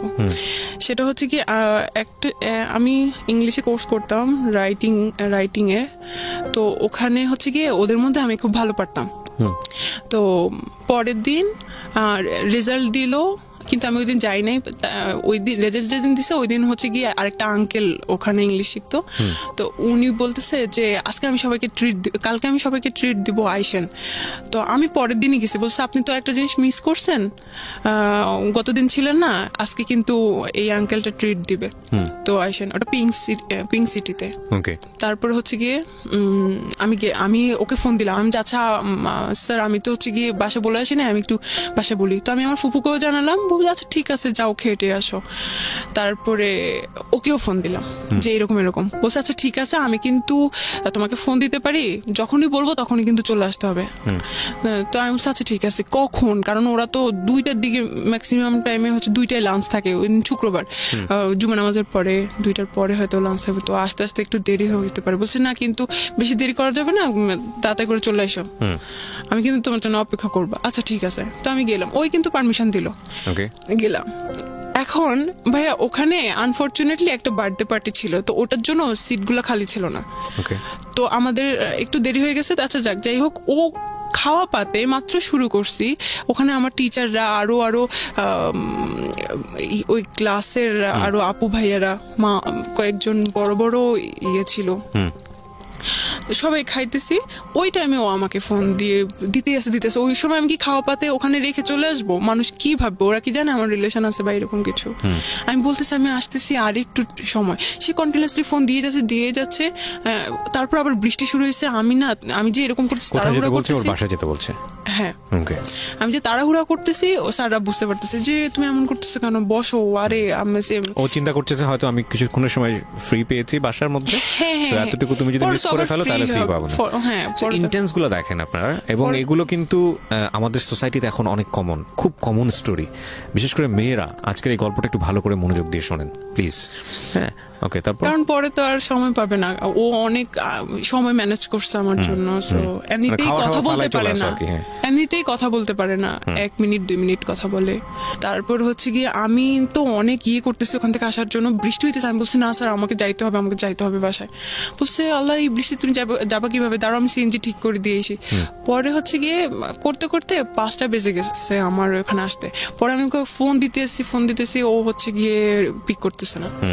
আমি মেসেজ পাঠাইতেছি, ফোন করতেছি। আমি ওখানে 8টা 8:30 পর্যন্ত দাঁড়াইছিলাম ওই জায়গায়, যে ও ফোন ধরবে, আমি দেখা করে তারপর বাসায় যাব। ও ধরতেছিল ওই না। তারপর আমি বলছি আমি কিন্তু এখানে, আমি মাঝে মাঝে খুব করতাম আর কি, ক্রেজি হয়ে যাইতাম। আমি কিন্তু এখানেই দাঁড়াই থাকবো, আপনি কিন্তু না করলে। ও অনেক ঘাওড়া ছিল। বলছে আচ্ছা ঠিক আছে, কতক্ষণ দাঁড়ায় থাকো, জানে তো আমি একটা সময় যাবোই বাসায়। 8:30 9টা বেজে গেছে। তারপর হচ্ছে কি আমি বাসায় চলে আসছি। একটা স্বভাব ছিল কি, কোন ঝামেলা হইলে ও 4 দিন 5 দিন কথা বলতো না, এটা আমার শাস্তি। আচ্ছা যাক, এরকম আমি হচ্ছে গিয়ে ভার্সিটিতে ভর্তি হই, ভার্সিটিতে আসা যাওয়া করতেছি। তারপর আমি হচ্ছে গিয়ে ভাবলাম যে আমার ফুপুর বাসা থেকে ভার্সিটিতে যাইতে প্রত্যেকদিন রিক্সা ভাড়া, এটা সেটা অনেক খরচ হয়ে যায়। সো আমি ওখানে মেসে থাকি, ওখানে সাবলেট না মেসে যাই। ওই সব ঠিকঠাক করে দেয়। কয়দিন ঠিক হয়, কয়দিন আবার ঝামেলা হয়, এরকমই হইতে থাকে। আবার আমি হচ্ছে গিয়ে কি করি, ওই যে আমার একটা ফ্রেন্ডের সাথে যে অস্ট্রেলিয়ায় থাকে, ওর সাথে যে আমার ফেসবুকে একটু কথা হয়েছে, আমি ভাবছি যে আচ্ছা ওর সাথে যেহেতু কথা বললে ও রাগ করে, ওর সাথে যে চ্যাটগুলো আমি ওটা ডিলিট করে দেই। তাহলে কারণ অতদিনে আমার ফেসবুক পাসওয়ার্ড আইডি সব ওর কাছে। আচ্ছা, আমার কোনো সমস্যা নাই। আচ্ছা ঠিক আছে। ওটা আপনার কাছে ছিল? কখনো না, আমি চাইও নাই। The most common case of our society. মানে আমি বাবারা বলছি, মেয়েরা একটু ভালো করে শোনেন, এবং ইউটিউবে যারা দেখছেন দেখেন, এগুলো আমাদের জীবনে খুব খুবই কমন ঘটনা আজকাল।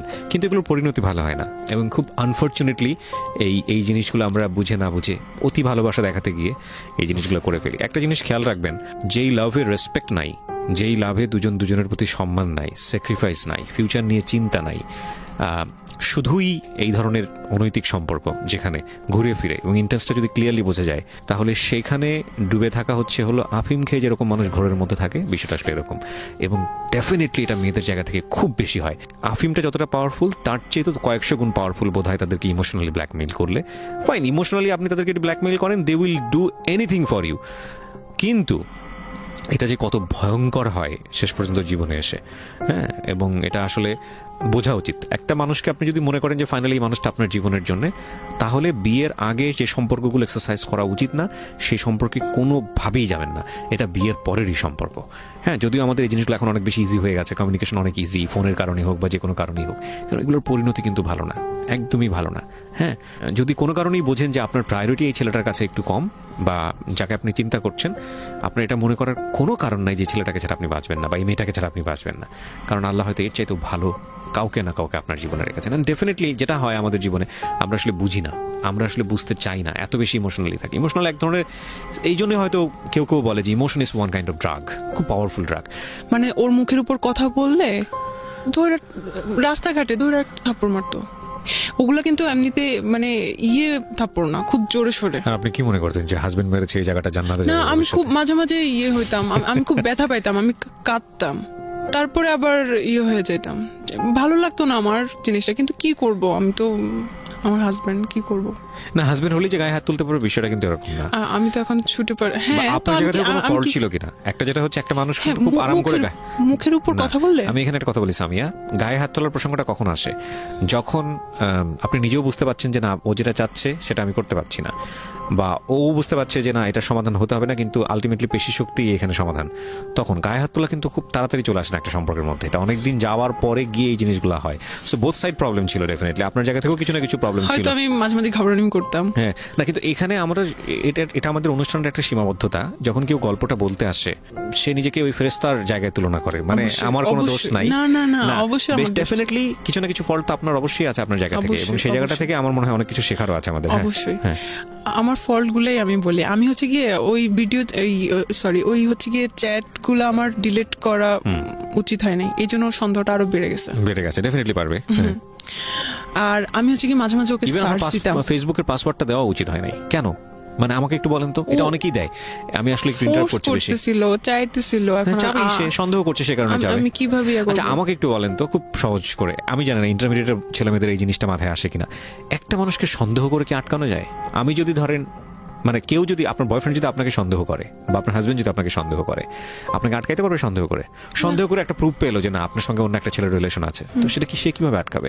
হয়তো রিলেশন ভেঙে দিবে বা এসে, এই ছাড়া আর কি। সেটার জন্য সন্দেহ করলে তাকে স্পাইং করতে হবে, যে লাইক ঠিক আছে, আমি তাকে তার মতো করে চলতে দেই, আমি বিভিন্ন জায়গা থেকে খোঁজ খবর নিয়ে দেখি ঘটনাটা সত্য কিনা। সেটার জন্য তো তাকে তার অ্যাক্টিভিটি ব্লক করা যাবে না।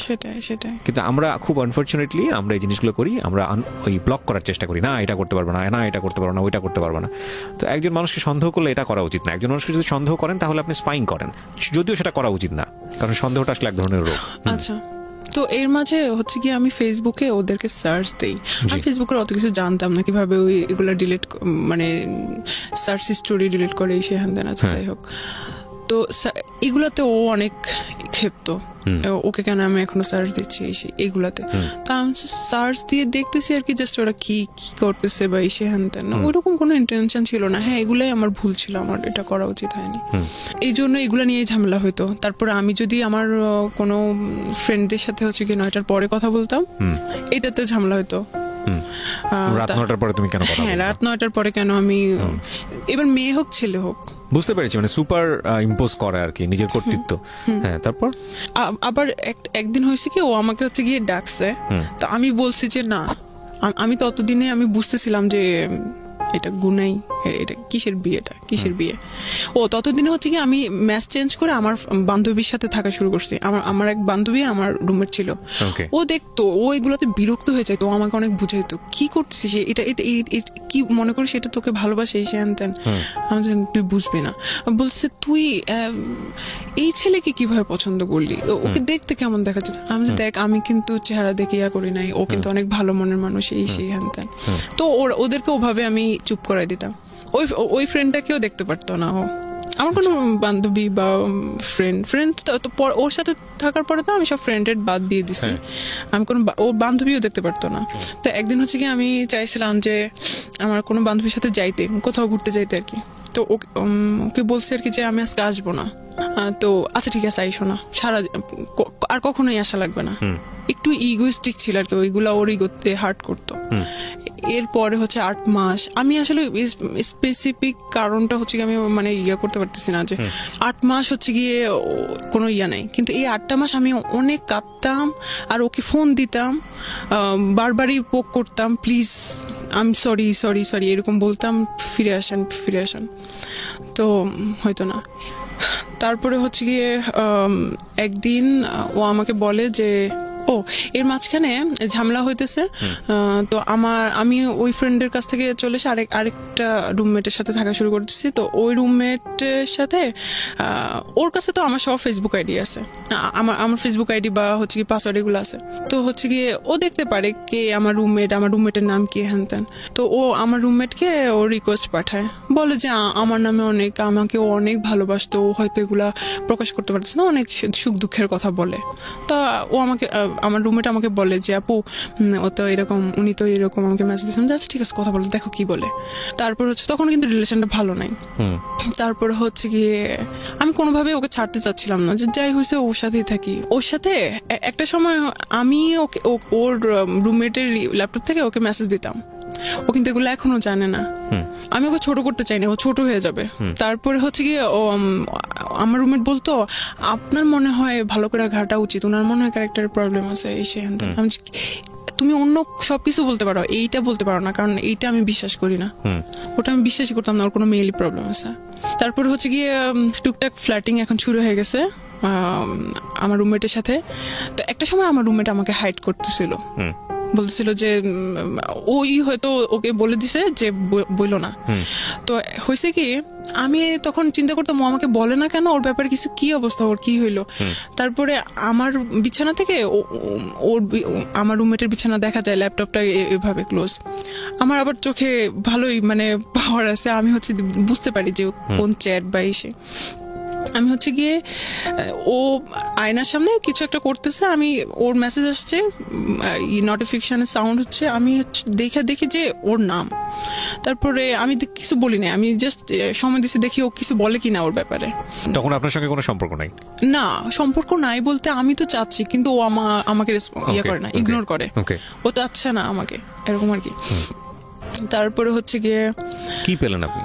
কয়েকদিন পরে আমি ইচ্ছা করে ওর কথা উঠাইছি যে কি অবস্থা এখন, কি আর মেসেজ দেয়, কি বলে। বলছে না তেমন কই না, তেমন কিছু না। আরে আমি কেন ভাই আপনার বয়ফ্রেন্ডের সাথে কথা বলতে যাবো, আমি এগুলোতে ইন্টারেস্টেড না, আপনারা যা খুশি, এমন ভাবে কথা বলো আমার রুমমেট। তারপর আমি বলতেছি আমি তো সেদিন দেখলাম যে মেসেজ করছে, তুমি খেয়াল করো নাই কি বলছে। আমি শুনতে চাইছিলাম যে ও কি বলে। তারপর বলছে ও আচ্ছা তাই নাকি, দেখি নাই তো, আচ্ছা দেখি, আমি চেক করে দেখি। পরে আমাকে সব চ্যাট, আমি বলছি দাও, আমি একদম সাথে যাই ওর বিছানায়, সব দেখি একদম, আমি সব স্ক্রিনশট আমার কাছে নিয়ে আসি।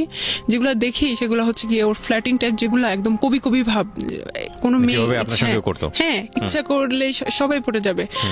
আল্লাহ কি প্রথমেই বলেছে যে ইমোশনালি ব্ল্যাকমেইল করা, ইমোশনালি দুর্বল করে ফেলা। হ্যাঁ, তারপরে হচ্ছে গিয়ে একদিন ও আমাকে বলে নাই, ওর আমার রুমমেট হচ্ছে গিয়ে তার বান্ধবীর মামার বাসায় গেছিল তারপর রোজার সময়। তারপরে ও এসে আমাকে বলে যে কি আপু জানেন কি হয়েছে, আল্লাহ কি হয়েছে, উনি তো আমার সাথে দেখা করছে। তাই নাকি, কি হয়েছে, কি বলছে। আরে আপনি জানেন না, কয়েকদিন আগে থেকে আমাকে বলতেছিল তোমার সাথে দেখা করব, কথা আছে। তো আমি ভাবছি আপনার ব্যাপারে কিছু কথা বলবে, হয়তো আমার রিলেশনটা ঠিক করে দিতে পারলে ঠিক আছে, ভালো। ওরা আমার সব বান্ধবীরা জানে যে আমি তার জন্য অনেক উইক, এরকম। তারপরে হচ্ছে কি এই প্রমাণ পেলাম। তারপরে একদিন হচ্ছে আমি ওর প্রোফাইলে যাই, যে দেখি যে আমার একটা ফ্রেন্ড ওর একটা পোস্টে লাইক দিছে। এখন আমি বলছি আল্লাহ, তাও কলেজ ফ্রেন্ড, ও ওকে চিনে কিভাবে, ওর ফ্রেন্ড লিস্টে কিভাবে। আমি আমার ওই ফ্রেন্ডকে নক করি, বলি যে কি অবস্থা। বলতেছে দোস্ত, সে তার সাথে আমার ইদানিং পরিচয় না, আমি জানি না তোর সাথে কি। তাকে আমি 2008 সাল থেকে চিনি। সে হচ্ছে আমার কোচিং এর টিচার, ফিজিক্স পড়াইতো তখন থেকে।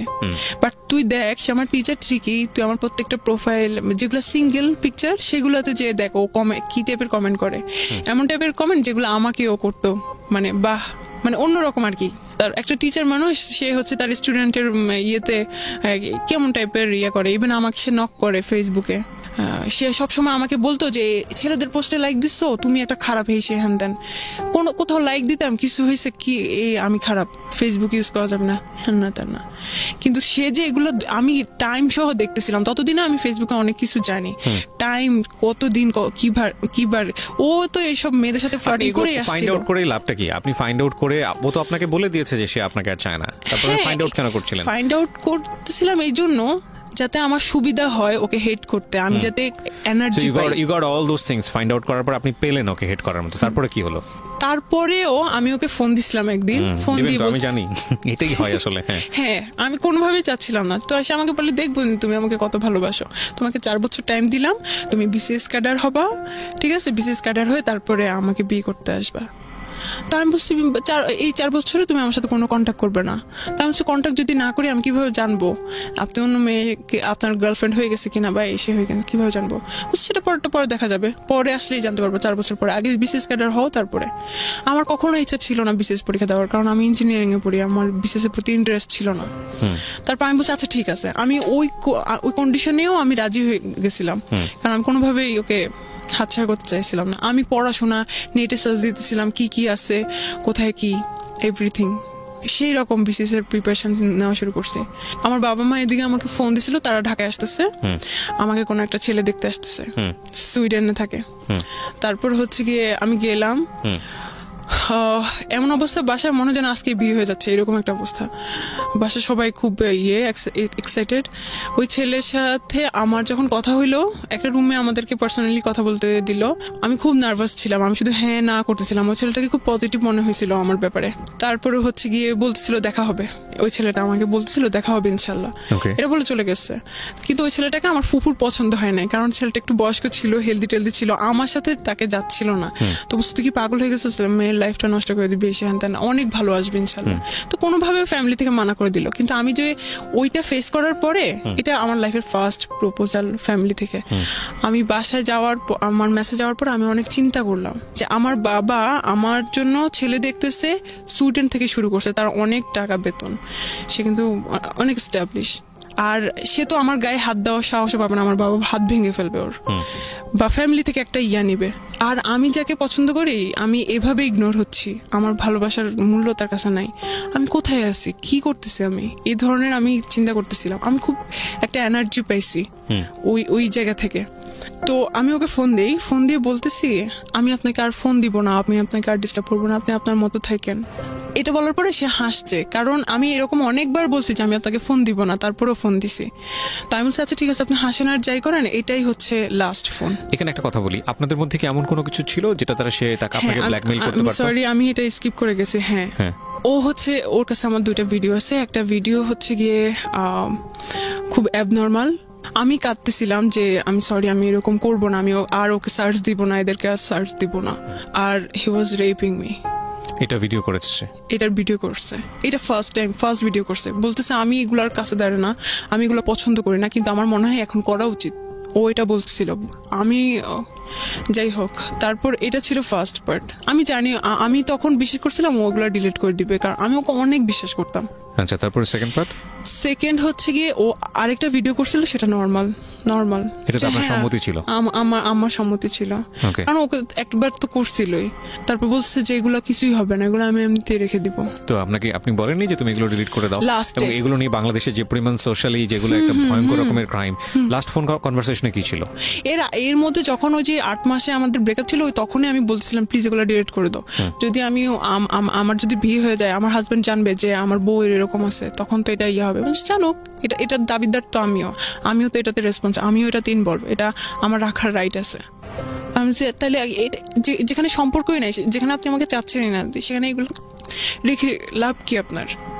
তো বলতেছে যে সেটা আমি বুঝবো, আমি এটা করবো না। আর তোমার আর কিছু বলার আছে? তারপরে হচ্ছে গিয়ে সেটা কোথায় রাখছে সেটাও আমি জানি। এখনো আপনি জানেন? আমি জানি কোথায় রাখছে। কোথায় রেখেছে? ওর গুগল ড্রাইভে। সবচেয়ে নিশ্চিন্ত জায়গা বাংলাদেশের এখন ছেলেদের এই জায়গাটা, গুগল ড্রাইভ। আমি সেদিন আমার স্যারকে জিজ্ঞেস করছিলাম, আমি খুব software security, sorry cyber security. কথাটা বলা ঠিক হলো না বাংলাদেশের ছেলেদের, কারণ বাংলাদেশের সব ছেলে এরকম না, বাট যারা করে ফ্রড তাদের জন্য বোধহয় একটা খুব সেফ জায়গা হয়ে গেছে গুগল ড্রাইভ। ওকে ভাইয়া, ইদানিং একটু বলি, আমার এই সেমিস্টারে একটা কোর্স আছে সাইবার সিকিউরিটি। তো আমি ইদানিং শিখা শুরু করছি কিভাবে ওয়েবসাইট হ্যাক করে, কিভাবে প্রোটেক্ট করে, কিভাবে ডাটাবেস হ্যাক করে। তো আমি স্যারকে একটা কথা জিজ্ঞেস করছি, স্যার আপনি আমাদেরকে এগুলো শিখেছেন, কিন্তু গুগল ড্রাইভ কিভাবে হ্যাক করে, এটা কি পসিবল? বলছে, হাসতেছিল, যদি এটা পসিবল হতো তাহলে তো তোমারটাই আগে হ্যাক হইতো কোনোভাবে। এটা পসিবল না। হ্যাঁ পসিবল, অবশ্যই, যারা ডেভেলপার তাদের কাছে সব কিছু জায়গাটা নাই বা গেলাম, পসিবল আর ইম্পসিবল। কিন্তু মানে আমি চাচ্ছিলাম, আপনি ওকে বলছিলেন যে তুমি এটা ডিলিট করে দাও, বাট কেউ যদি এটা কখনো করে কারো কাছে, করার পর আপনার সামনে ডিলিট করলে এটা যে কপি নাই, আপনি ইনশিওর হবেন কিভাবে? শিওর হব, হয়তো সে অন্য একটা ইমেল আইডি ক্রিয়েট করে, জানি না, গুগল ড্রাইভে রাখলেও আপনি এটা নিশ্চিত হতে পারবেন না, কারণ কোন একটা মানুষ যদি আপনি যদি 100% শিওর থাকেন এটা ফার্স্ট কপি, লাইক আপনার সেলফোনে করেছে বা অন্য কোথাও করেছে, প্রথমত করাটাই অন্যায়। করার পরে যদি আপনি নিশ্চিত থাকেন যে এটা ফার্স্ট কপি এবং সেই ফোনটা আপনি সিজ করে ফেললেন বা সেখান থেকে ডিলিট করে দিলেন, কিন্তু তারপরও অনেক সময় নিশ্চিত হওয়া যায় না। আর আপনি যেহেতু তাকে স্পেস দিয়েছেন, সেইখানে পারলে 100টা কপি করে ফেলেছে, এখন তো আপনি নিশ্চিত হতে পারবেন না, ইটস আ পুলিশ কেস। হ্যাঁ, তো আমি যখন ওকে ফোন দিলাম, তো ও হচ্ছে গিয়ে তখনও বলতেছিল, হ্যাঁ তোমার তার একটা সিম চালু হয়েছে, তুমি তো এখন অনেক কিছুই করতেছো। তখনও হচ্ছে গিয়ে ওই কাহিনী। আমি যে দেখেন, আমি আপনাকে ফোন দিছি কিন্তু সম্পর্ক ঠিক করার জন্য না, আমি একেবারে শেষ করার জন্য আপনাকে ফোন দিছি। আমি আপনাকে আর ডিস্টার্বও করবো না, আপনি আপনার লাইফ মতো থাকেন। তো একটু হাসতেছিল, আমি আচ্ছা ঠিক আছে দেখা যাক আমি কতটুকু পারি কন্ট্রোল করতে, দেখা যাক। অবশ্যই সে আমার ফ্যামিলি মেম্বার, সে অলরেডি জেনে গেছে যে আমাকে কেউ দেখতে আসছে। তারপর হচ্ছে গিয়ে এটা বলে আমি ফোন রেখে দিলাম 7 নভেম্বর, ওই দিন লাস্ট কথা হয়েছে। এরপরে আমার আর ইচ্ছাও হয় নাই, আমি আর কষ্টও পাই নাই, আমি আর ওকে ফোনও দেই নাই। ও আপনাকে ট্রাই করেছে? না, ও তো আমাকে কখনোই ট্রাই করতো না। ওকে, এখানে এই যে ভিডিওটা আপনি রেখে দিলেন, সারা জীবনের জন্য এটা একটা আতঙ্ক। তো এটা নিয়ে আপনার খারাপ লাগে না, কষ্ট হয় না? হ্যাঁ, আমি আসবো, ওটা নিয়ে তো এখন ঘটনাটা চলতেছে। তারপরে হচ্ছে গিয়ে এইদিকে আমি কি করলাম, আমি আমার ইমেল অ্যাড্রেস চেঞ্জ করলাম, পাসওয়ার্ড চেঞ্জ করলাম, আমার ফোনেও কিন্তু করা, ও দেখতে পারে আমার ইনকামিং কল, আউটগোয়িং কল, এগুলোও দেখতে পারে। আমি অফিসে কল দিলাম, দিয়ে বললাম এত বেশি তার কাছে ক্লিন হতে গিয়েছেন যে জীবনে কোনো পার্সোনাল বিষয় রাখেননি, সব তাকে শেয়ার করেছেন। সব আমার হাজবেন্ড, চরম পর্যায়ের বোকা। এসএসসি ইন্টার পড়ুয়া মেয়েরাই আসলে এই জিনিসগুলো বেশি করে। হ্যাঁ, তারপর হচ্ছে কি আমি অফিসে কল দিলাম, দিয়ে বললাম যে আমি এটা কিভাবে কি করতে পারি। তারপর ওরা আমাকে বললো, ওয়েবসাইট লিঙ্ক বললো, আমি ওখানে গেলাম, গিয়ে হচ্ছে সব চেঞ্জ করলাম। তারপরে যাচ্ছে ফেব্রুয়ারিতে 2019 সালে ফেব্রুয়ারিতে আমার সেমিস্টার ব্রেক ছিল। ও এইদিকে কি হয়েছে এটা বলতেই হবে, এটা হচ্ছে কি আমার ভাবি জানতো, আমার ছোট ভাবি, আমার ছোট ভাইয়ের বউ, ফুফাতো। উনি বলতেছে যে তুমি কি পাগল হয়ে গেছো, এগুলো সব ঠিক করো। ও কিচ্ছু করবে না, ওর বোন তোমার ভাইয়ের ভাত খায়, কিছু করবে না ও। আমি খুব ভয় পাচ্ছিলাম, কিছু এভাবেই সাহস দিচ্ছে। তারপর সব করছি। তো উনার সাথে আমাকে কথা বলতে দিত না। আমি উনার সাথে কথা বলার জন্য আরেকটা আইডি খোলার পরে ওটা জানতো না, তার আইডি খুলি, তারপর উনার সাথে কথা বলি। তো ওই আইডিতে আমার আরো 2টা ফ্রেন্ড যাদের সাথে কথা বলতে দিত না, ওই আমার বান্ধবী, কোনো ছেলে ফ্রেন্ড ছিল না, ওদেরকে হচ্ছে কি আমি অ্যাড করার পরে তো ওখানে তখন nika.com নামে একটা ওয়েবসাইট, তখন ওয়েবসাইট ক্রিয়েট করা আমাদের একটা প্রজেক্ট হয় সেই। তো nika.com নামে আমার ফ্রেন্ড হচ্ছে একটা ওয়েবসাইট করবে, ওখানে পাত্রপাত্রী সব করবে। তখন এটাও কি পসিবল, পাত্রপাত্রী নেটেও পাওয়া যায়? তারপর হচ্ছে আমি বলছি হ্যাঁ তুই সার্চ দিয়ে দেখিস এরকম অনেক ওয়েবসাইট আছে। আমি সার্চ দিয়ে দেখলাম সত্যি আসলে ওয়েবসাইট আছে। আমি দেখলাম ওখানে কি আছে, ওখানে অনেকে পোস্ট করে আমার এরকম টাইপের মেয়ে লাগবে, ওইরকম টাইপের মেয়ে লাগবে। তারপর হচ্ছে কি এটাকে আমার খুব ফালতু মনে হয়েছে, খুব চিপ মনে হয়েছে। ওখানে ওইটাতে আমি দেখার পরে ওই সাইডে আরো অনেক সাজেস্ট আসে যে ফাইন্ড ট্রু লাভ, তারপরে হচ্ছে কি ডেটিং সাইট এরকম। সো ফাইন্ড ট্রু লাভ, যে ট্রু লাভ এরকম ট্রু লাভ পাওয়া যায় না, এইদিকেও ট্রু লাভ পাওয়া যায় এরকম। তো আমি হচ্ছে কি খুব ইন্টারেস্টেড ছিলাম। আমি হচ্ছে কি ক্লিক করে দেখি যে ওখানে প্রথম যে পোস্টটা, আমি ওখানে ঘুরেও দেখি নাই যে কি আছে, 2-3 দিনও ছিলাম না ওই জায়গায়। ফার্স্ট যেদিন আমি হচ্ছে করি, যে দেখি যে একটা ছেলে পোস্ট দিছে একটা সিরিয়াস মনের গার্লফ্রেন্ড চাই, সিরিয়াস, যে হচ্ছে কি হ্যাঁ করবে না। তো আমি না আসলে হচ্ছে কি ট্রাই করার জন্য আসলে দেখি কি করে ও, আসলে কি কথা বলে। আমার আইডিতে কিন্তু কোনো ছবি ছিল না, কোনো পোস্ট না, কিছু না, ওটা দেখতেই ফেক আইডির মতো দেখা যায়, যে আইডিতে আমি আমার ভাবির সাথে কথা বলতাম। তারপরে হচ্ছে কি ওই আইডিতে আমি জাস্ট একটা হাই দিই, আমি চলে আসি, ওখান থেকে স্কিপ করে আমি আমার আইডিতে চলে আসি, আমি করি। তারপরে হচ্ছে গিয়ে দেখি কতক্ষণ পর আবার যেয়ে দেখি ওই ছেলে আমাকে হ্যালো বলে হাই। তো আমি বলছি আমি বাংলাদেশ থেকে, please don't think that I am fake or something like that. ফার্স্টে একটু আমি না তখন ওর প্রোফাইলটা চেক করি না, যখন ওর দেখতেছি রিপ্লাই দেওয়া শুরু করছি তখন আমি যেয়ে দেখি ও হচ্ছে শ্রীলঙ্কান, বাট ওর ফেসটা হচ্ছে কি খুব টাইপের, ঠিক আছে। তো আমি ওকে অনেক কথা হয়, তো বলতেছে যে আমি হচ্ছে কি ছবি দেখতে পারি, আমি নিজে থেকেই বলতেছি যে আপনি চাইলে আমার ছবি দেখতে পারেন, কিন্তু আমি আমার ছবি হচ্ছে গিয়ে প্রোফাইলে দিতে কমফোর্টেবল ফিল করি না। তারপরে বলতেছিল যে আচ্ছা ঠিক আছে, হ্যাঁ অবশ্যই আমি কার সাথে কথা বলতেছি আমি দেখতে চাই। তো আমি আমার ভাইয়ের সাথে থাকা একটা ছবি দিছি, দেওয়ার পরে হিজাব সহ, ঠিক আছে। দেওয়ার পরে ও কতক্ষণ পরে বলতেছিল you are so cute, but এই প্রবলেম, আমাদের এই ধরনের কোনো প্রবলেম নাই, কিন্তু তোমাদের ইয়েতে এইরকম সমস্যা যে কাউকে বিয়ে করে। সে খুব সিরিয়াস ফার্স্ট থেকে, সে ভাবছে যে আমি তাকে রিকোয়েস্ট মেসেজ পাঠিয়েছি, হয়তো আমি রাজি যে বিয়ে টিয়ে টাইপের বা রিলেশন করতে রাজি, এই টাইপের ও কথা বলছে। এবং আপনি তার সম্পর্কে তেমন একটা জানেন না? জানি না, কিছু জানি না। তারপরে হচ্ছে গিয়ে আমি বলছি আপনি কি শ্রীলঙ্কা থেকে আমি তখন হচ্ছে গিয়ে বানানটা ভুল করছি, শ্রীলঙ্কা লিখছি, শ্রীলঙ্কা। তো হাসতেছিল এভাবে। তারপর হচ্ছে গিয়ে বলতেছে যে এটা আমি আসলে চাই না আমার জন্য কোনো কমপ্লেক্সিটিতে তুমি পড়ো, কারণ তোমাদের ইসলামে হচ্ছে গিয়ে এটা পারমিট করে না।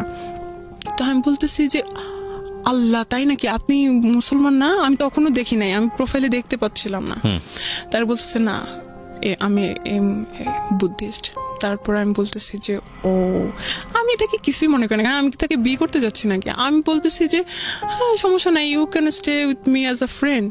তো বলতেছে যে না বাট এটা প্রবলেম হবে, আচ্ছা আমি কি যাওয়ার আগে আমি তোমার একটু ভয়েস শুনতে পারি? তো আমি আসলে আমি মেসেঞ্জার কীভাবে ভয়েস সেন্ড করতে হয় আমি আসলে যাই না।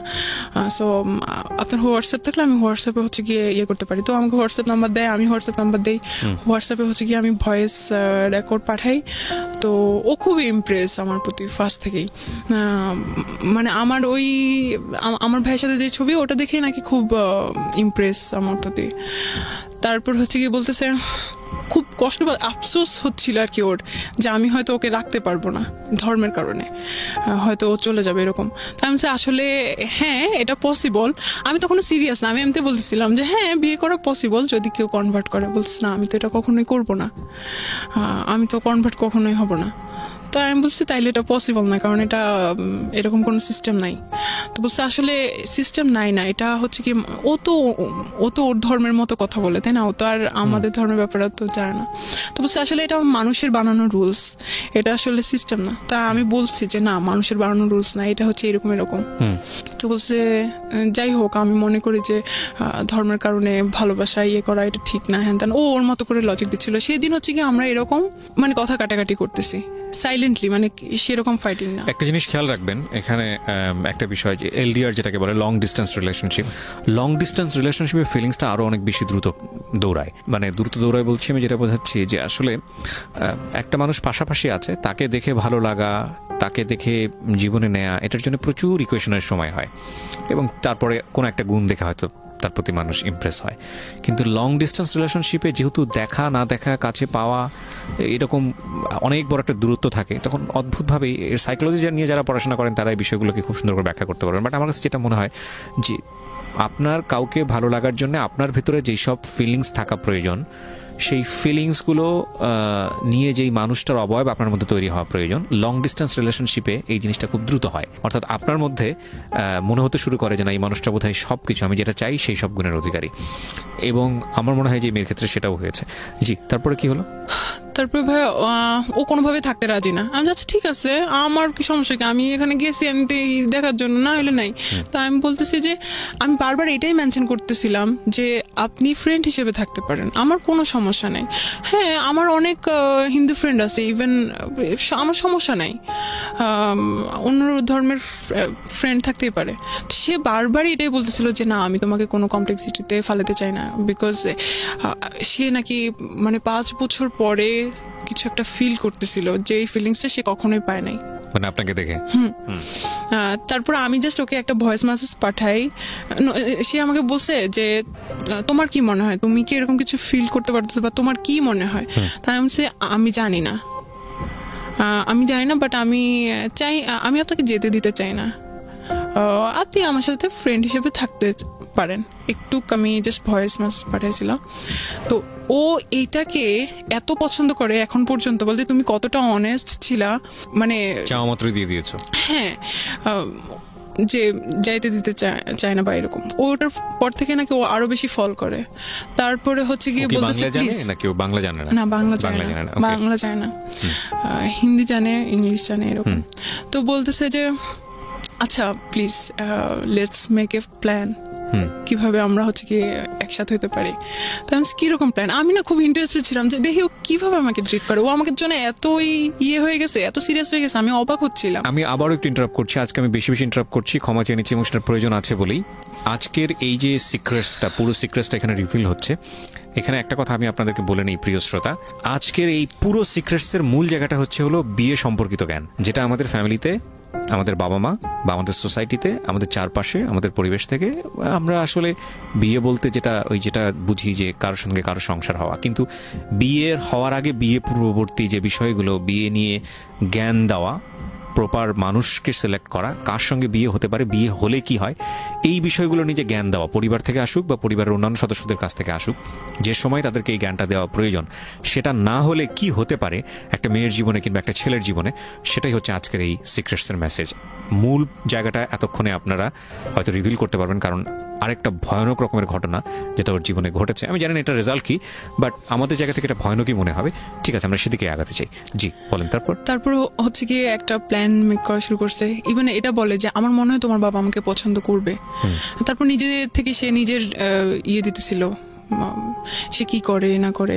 সে সফটওয়্যার ইঞ্জিনিয়ারিং এ পড়াশোনা করছে, সে এখন এই চাকরি করে, খুব ভালো বেতন। ভাই আমি এগুলো শুনতে চাচ্ছি না, এগুলো তো সে এখানে এসে কেন পাত্রী খুঁজছে? এত ভালো সেখানে এসে কেন পাত্রী খুঁজছে? সেও কি কিউরিওসিটির জায়গা থেকে এখানে এসছে, নাকি আপনার মতোই জাস্ট? আমি এটা আজ পর্যন্ত জানি না, জানা উচিত। এগুলো ভুল, এগুলো বড় রকমের ভুল। আমি অবশ্যই জানবো। তারপর হচ্ছে কি ও বলতেছে আচ্ছা ঠিক আছে, আমার বাংলাদেশি ফ্রেন্ড আছে, তুমি চাইলে কিন্তু আমি তোমার বাবার কাছে প্রস্তাব পাঠাতে পারি, এবং সে আমার বাবা মার সাথে কথা বলতে পারে। একদম এইভাবে সিরিয়াস সে। তাহলে ভাই আল্লাহর রাস্তায় মাপ চাই, আমার বাবার কাছে পাঠাতে চাই না, উল্টা আমাকে ফোর্স করে বিয়ে দিয়ে দিবে, তোমার জন্য আমার পড়াশোনা বাদ হয়ে যাবে। বলতেছে তাহলে কি করা যায়? আমার মনে হয় তোমার বাবা আস্তে আস্তে। একদিনের কথোপকথনই? একদিনে সুপার ফাস্ট। হ্যাঁ, আমি বলতেছি যে আদারওয়াইজ তো আমরা হয়ে যাবো, তাই না, ডিসকানেক্ট হয়ে যাবো। আচ্ছা ঠিক আছে ভাই, তুমি তোমার মতো থাকো, আমি আমার মতো থাকি। এই জন্য ও এটা এতটুকু পর্যন্ত। কেন ডিসকানেক্ট হবেন? আপনার হোয়াটসঅ্যাপ সে ইউজ করতে পারতো, মানে আপনার সেটা আপনাকে হোয়াটসঅ্যাপে কানেক্ট করতে পারতো বা অন্যান্য মাধ্যমে সে আসতে পারতো। হ্যাঁ, কিন্তু একটা মানুষ যখন বলবে যে আচ্ছা ঠিক আছে আমি তোমাকে আর ডিস্টার্ব করবো না, আচ্ছা ঠিক আছে ওকে বাই, দেন তারপরে ও আসবে কিভাবে? ঘটনা যেটা ঘটেছে যে উনি হচ্ছেন বুদ্ধিস্ট আর আমাদের এই বোনটি হচ্ছে মুসলমান। সো প্রথম বাধাটাই ছিল হচ্ছে ধর্ম, এবং এই বাধা এবং আমরা স্টে করবো কিনা, দুটো জিনিস একসাথে মুভ করেছে। তো সম্পর্ক হওয়ার ক্ষেত্রে যদি প্রথম থেকেই বাধা থাকে, সেই সম্পর্কটা খুব তীব্রতর হয়, এবং এটা ওদের ক্ষেত্রেও হয়েছে। প্রথম দিনই দেখছে থাকবো না, আসলে জয়ী হবে কি থাকবো না। হ্যাঁ, তখন দেখা গেছে যে না, এই বললাম না যে ফুল অফ ইমোশন। হ্যাঁ, তারপর হচ্ছে কি আমি আসলে এত কমপ্লেক্সিটির মধ্যে জড়াইতেই চাইছিলাম না, কারণ না ভাই একটা জিনিস থেকেও করতে আমার ওই রিলেশনের সাথে এই সম্পর্কে যাওয়ার যে পসিবিলিটি ক্রিয়েট হচ্ছে, সেটার গ্যাপ কতখানি? মানে আগে রিলেশনটা ব্রেকআপ হয়েছে কত আগে? ওটা তো অনেকবার। না, লাস্ট ব্রেকআপটা হয়েছে কত? লাস্ট হচ্ছে গিয়ে 2017 সালের। মানে গ্যাপ কতটুকু? বয়সের সময়ের গ্যাপ বলতে চাচ্ছি। সময়ের গ্যাপ হচ্ছে 7-8 মাস, 6 মাস। তার মানে আপনার মনের ভিতর থেকে কিছুটা হলেও। 6 মাস না, সরি, কতদিন? 1 বছর হয়ে গেল। তো আপনার এই জায়গাটা থেকে নিজেকে সামলে ওঠার কথা। যেটা হয় যে আমাদের ক্ষেত্রে যেটা হয় যে আমরা অনেক সময় দেখি যে একটা রিলেশনশিপে স্যাটিসফাইড না, ধাম করে সে আরেকটা জায়গায় সুইচ করে ফেলেছে হ্যাপি হওয়ার জন্য। হ্যাঁ, সেটা একটা অন্য হিসাব। কিন্তু আপনি তো একটা গ্যাপ পেয়েছেন, তার মানে নিজেকে তো ঠিক করে ফেলার কথা। হ্যাঁ, আমার ওর জন্য কোনো কষ্টই হচ্ছিল না, কোনো কষ্ট ছিল না, কিন্তু আমি ওই ঘটনাগুলো তো ভুলতেছিলাম না যে আমি আর ঝামেলাতে জড়াতে চাইছি। তারপর কি করলেন? ও বলছিল আচ্ছা ঠিক আছে তাহলে, হ্যাঁ যেহেতু একটা মুসলিম কান্ট্রি, এটা তো অনেক বাধা থাকতে পারে, অনেক সমস্যা হতে পারে। ইন্ডিয়া এরকম করে কি মেরে ফেলে, ইন্ডিয়া এই ধরনের প্রবলেম। আপনাদের কথোপকথন? হ্যাঁ, আমরা এগুলো বলছি। তো এরকম অনেক ঘটনা আছে। তারপর হচ্ছে কি বলতেছে আচ্ছা তাহলে কি করা যায়, তাহলে তোমার কি এরকম কোনো প্ল্যান আছে বাইরে যেয়ে তুমি পড়াশোনা করবে? আমি যে হ্যাঁ, এটা তো আমার আগে থেকে প্ল্যান আছে। তো বলছে হ্যাঁ, এটা খুব ভালো বুদ্ধি, তাহলে হচ্ছে কি আমরা তুমি পড়াশোনার জন্য বাইরে যাবে, দেন আমরা ওখানে মিট করবো। আমি ভাই এখনো তো অনেক দেরি, ওটা বলছে সমস্যা নেই, আমি অপেক্ষা করব। তারপরে হচ্ছে গিয়ে আমি বলছি আচ্ছা ঠিক আছে দেখা যাক। তারপরে কথাবার্তা হয়। এখানে আমি ওকে বোঝানোর চেষ্টা করি যে আমাদের ইসলামটা অনেক সুন্দর, এটা অনেক পিসফুল। মানে সামহাউ আপনি ওকে চিন্তা করছিলেন যে ওকে কনভার্ট করা যায় কিনা? হ্যাঁ, কারণ আমি তো অতটুকু পর্যন্ত আমার মেন্টালিটি যায়, মানে অতটুকু পর্যন্ত আমি চিন্তাই করি নাই। আর আমি তো অতক্ষণ পর্যন্ত এত সিরিয়াস ছিলাম না, এত ভালোবাসা বা আমি চাচ্ছিলাম যে একটা ছেলে আমাকে পছন্দ করে, একটা অন্য রিলিজিয়নের, আচ্ছা ঠিক আছে দেখি, ও হয়তো ভালো আমাকে ভালোবাসে। আপনাকে মানে আমি বুঝলাম না, একদিনের মধ্যে আপনাকে পছন্দ করে ফেলেছে? হ্যাঁ, এবং সে বিয়ে শাদী করার জন্য রাজি? হ্যাঁ। তো ও জানতো না ওর ধর্মের সঙ্গে আপনি যান না, ক্লাস করেন? বলতেছে ওদের কোনো সমস্যা নাই, ওদের এই ধরনের কোনো প্রবলেম নাই। এটা ওর কথা ছিল? হ্যাঁ, ওর ফ্যামিলিতে এই ধরনের কোনো প্রবলেম নাই। ভাইয়া একদিন হচ্ছে গিয়ে আমি একদম ডিসিশন নিয়েই ফেলি যে আমি এই ঝামেলায় জড়াবো না, এখানে আমাদের স্টপ করা উচিত। আমি ওকে এভাবে ডিরেক্টলি বলি যে উই শুড স্টপ হিয়ার। তারপরে বলছিস কেন, শুধু ধর্মের কারণে? আল্লাহ আমাকে হচ্ছে কি মুসলমান করে বানায় নাই, ইভেন বাংলাদেশে বানায় নাই দেখে হচ্ছে কি তুমি এটা করতে চাচ্ছ? আমি যে হ্যাঁ, এটার জন্যই। সেদিন খুব বড় ধরনের একটা ইয়ে হয়েছিল। তারপর হচ্ছে কি আমি বলছি যে বাদ। আমি চিন্তা করতেছিলাম এই ছেলেটা আমার জন্য এত উইক হয়ে গেছে। আমাকে কখনো লাইফে কেউ বলে নাই যে তুমি অনেক সুন্দর, তুমি অনেক ভালো, অনেক অনেস্ট, কেউ বলে নাই। বাট তারপর আমি শুধু ধর্মের জন্য ওকে ইয়ে করে দিচ্ছি যে আমার দরকার নেই। তারপরে হচ্ছে গিয়ে ও খুব ইমোশনাল হয়ে গেছিল। আমি ওর সবকিছু ইয়ে করছি, ইগনোর করছি। দরকার নেই ইমোশন আমাকে একবার খেয়ে ফেলছে। তারপর আরেকটা জিনিস তো আছে, ট্রাস্ট। আমি তো ওভাবে ওকে ফুললি ট্রাস্ট করতেই পারতেছি না। ও কেন আমাকেই ইয়ে করতে আসবে? আমাকে দেখে না আমি এরকম। আর ও বলতো যে আমি ফার্স্টেই বলছি যে আমি শর্ট, আমার রিলেশন ছিল অতদিনে। আমি রিলেশনের কথা বলছি যে এরকম ও অনেক লম্বা, সেই একটু ফ্যাটি। তাই আমি বলছি না, আমি তো ওর সাথে জীবনও যাব না। দেখে নাই, ইয়ে করে নাই, ট্রাস্টের একটা ব্যাপার আছে, তার মধ্যে এত ঝামেলাতে আমি যাব না। আমি হচ্ছে কি ওই দিন ক্লোজ করলাম। ও হচ্ছে অনেক ক্রেজি হয়ে গেছিল, অনেক উথাল পাতাল করতেছিল, আর অনেক মেসেজ পাঠাতেছিল, তুমি কি এই জন্যই আমাকে ছেড়ে যাবা? আর কোনো কারণ আছে? আমি কি করতে পারি? আমি কি করব? হয়তো তুমি সামিয়া, তুমি জানো না আমি তোমাকে কত ভালোবাসি। এইগুলো তো ফাইনালি আপনি বলেন তাকে তুমি আমি আমার এই কারণে সমস্যা। আমি বলছি সে ওইটা করবে না। পয়েন্ট, আপনি শেষ পর্যন্ত কোন জায়গায় আসলেন, কি করলেন? দেন হচ্ছে কি আমি ওই দিন একটা অ্যান্সার পেলাম। ওর এই ক্রেজিনেস গুলো দেখে আমি নিজেও অনেক উইক হয়ে গেছিলাম আর কি। ততদিনে আমিও কিছু ফিল করতেছিলাম।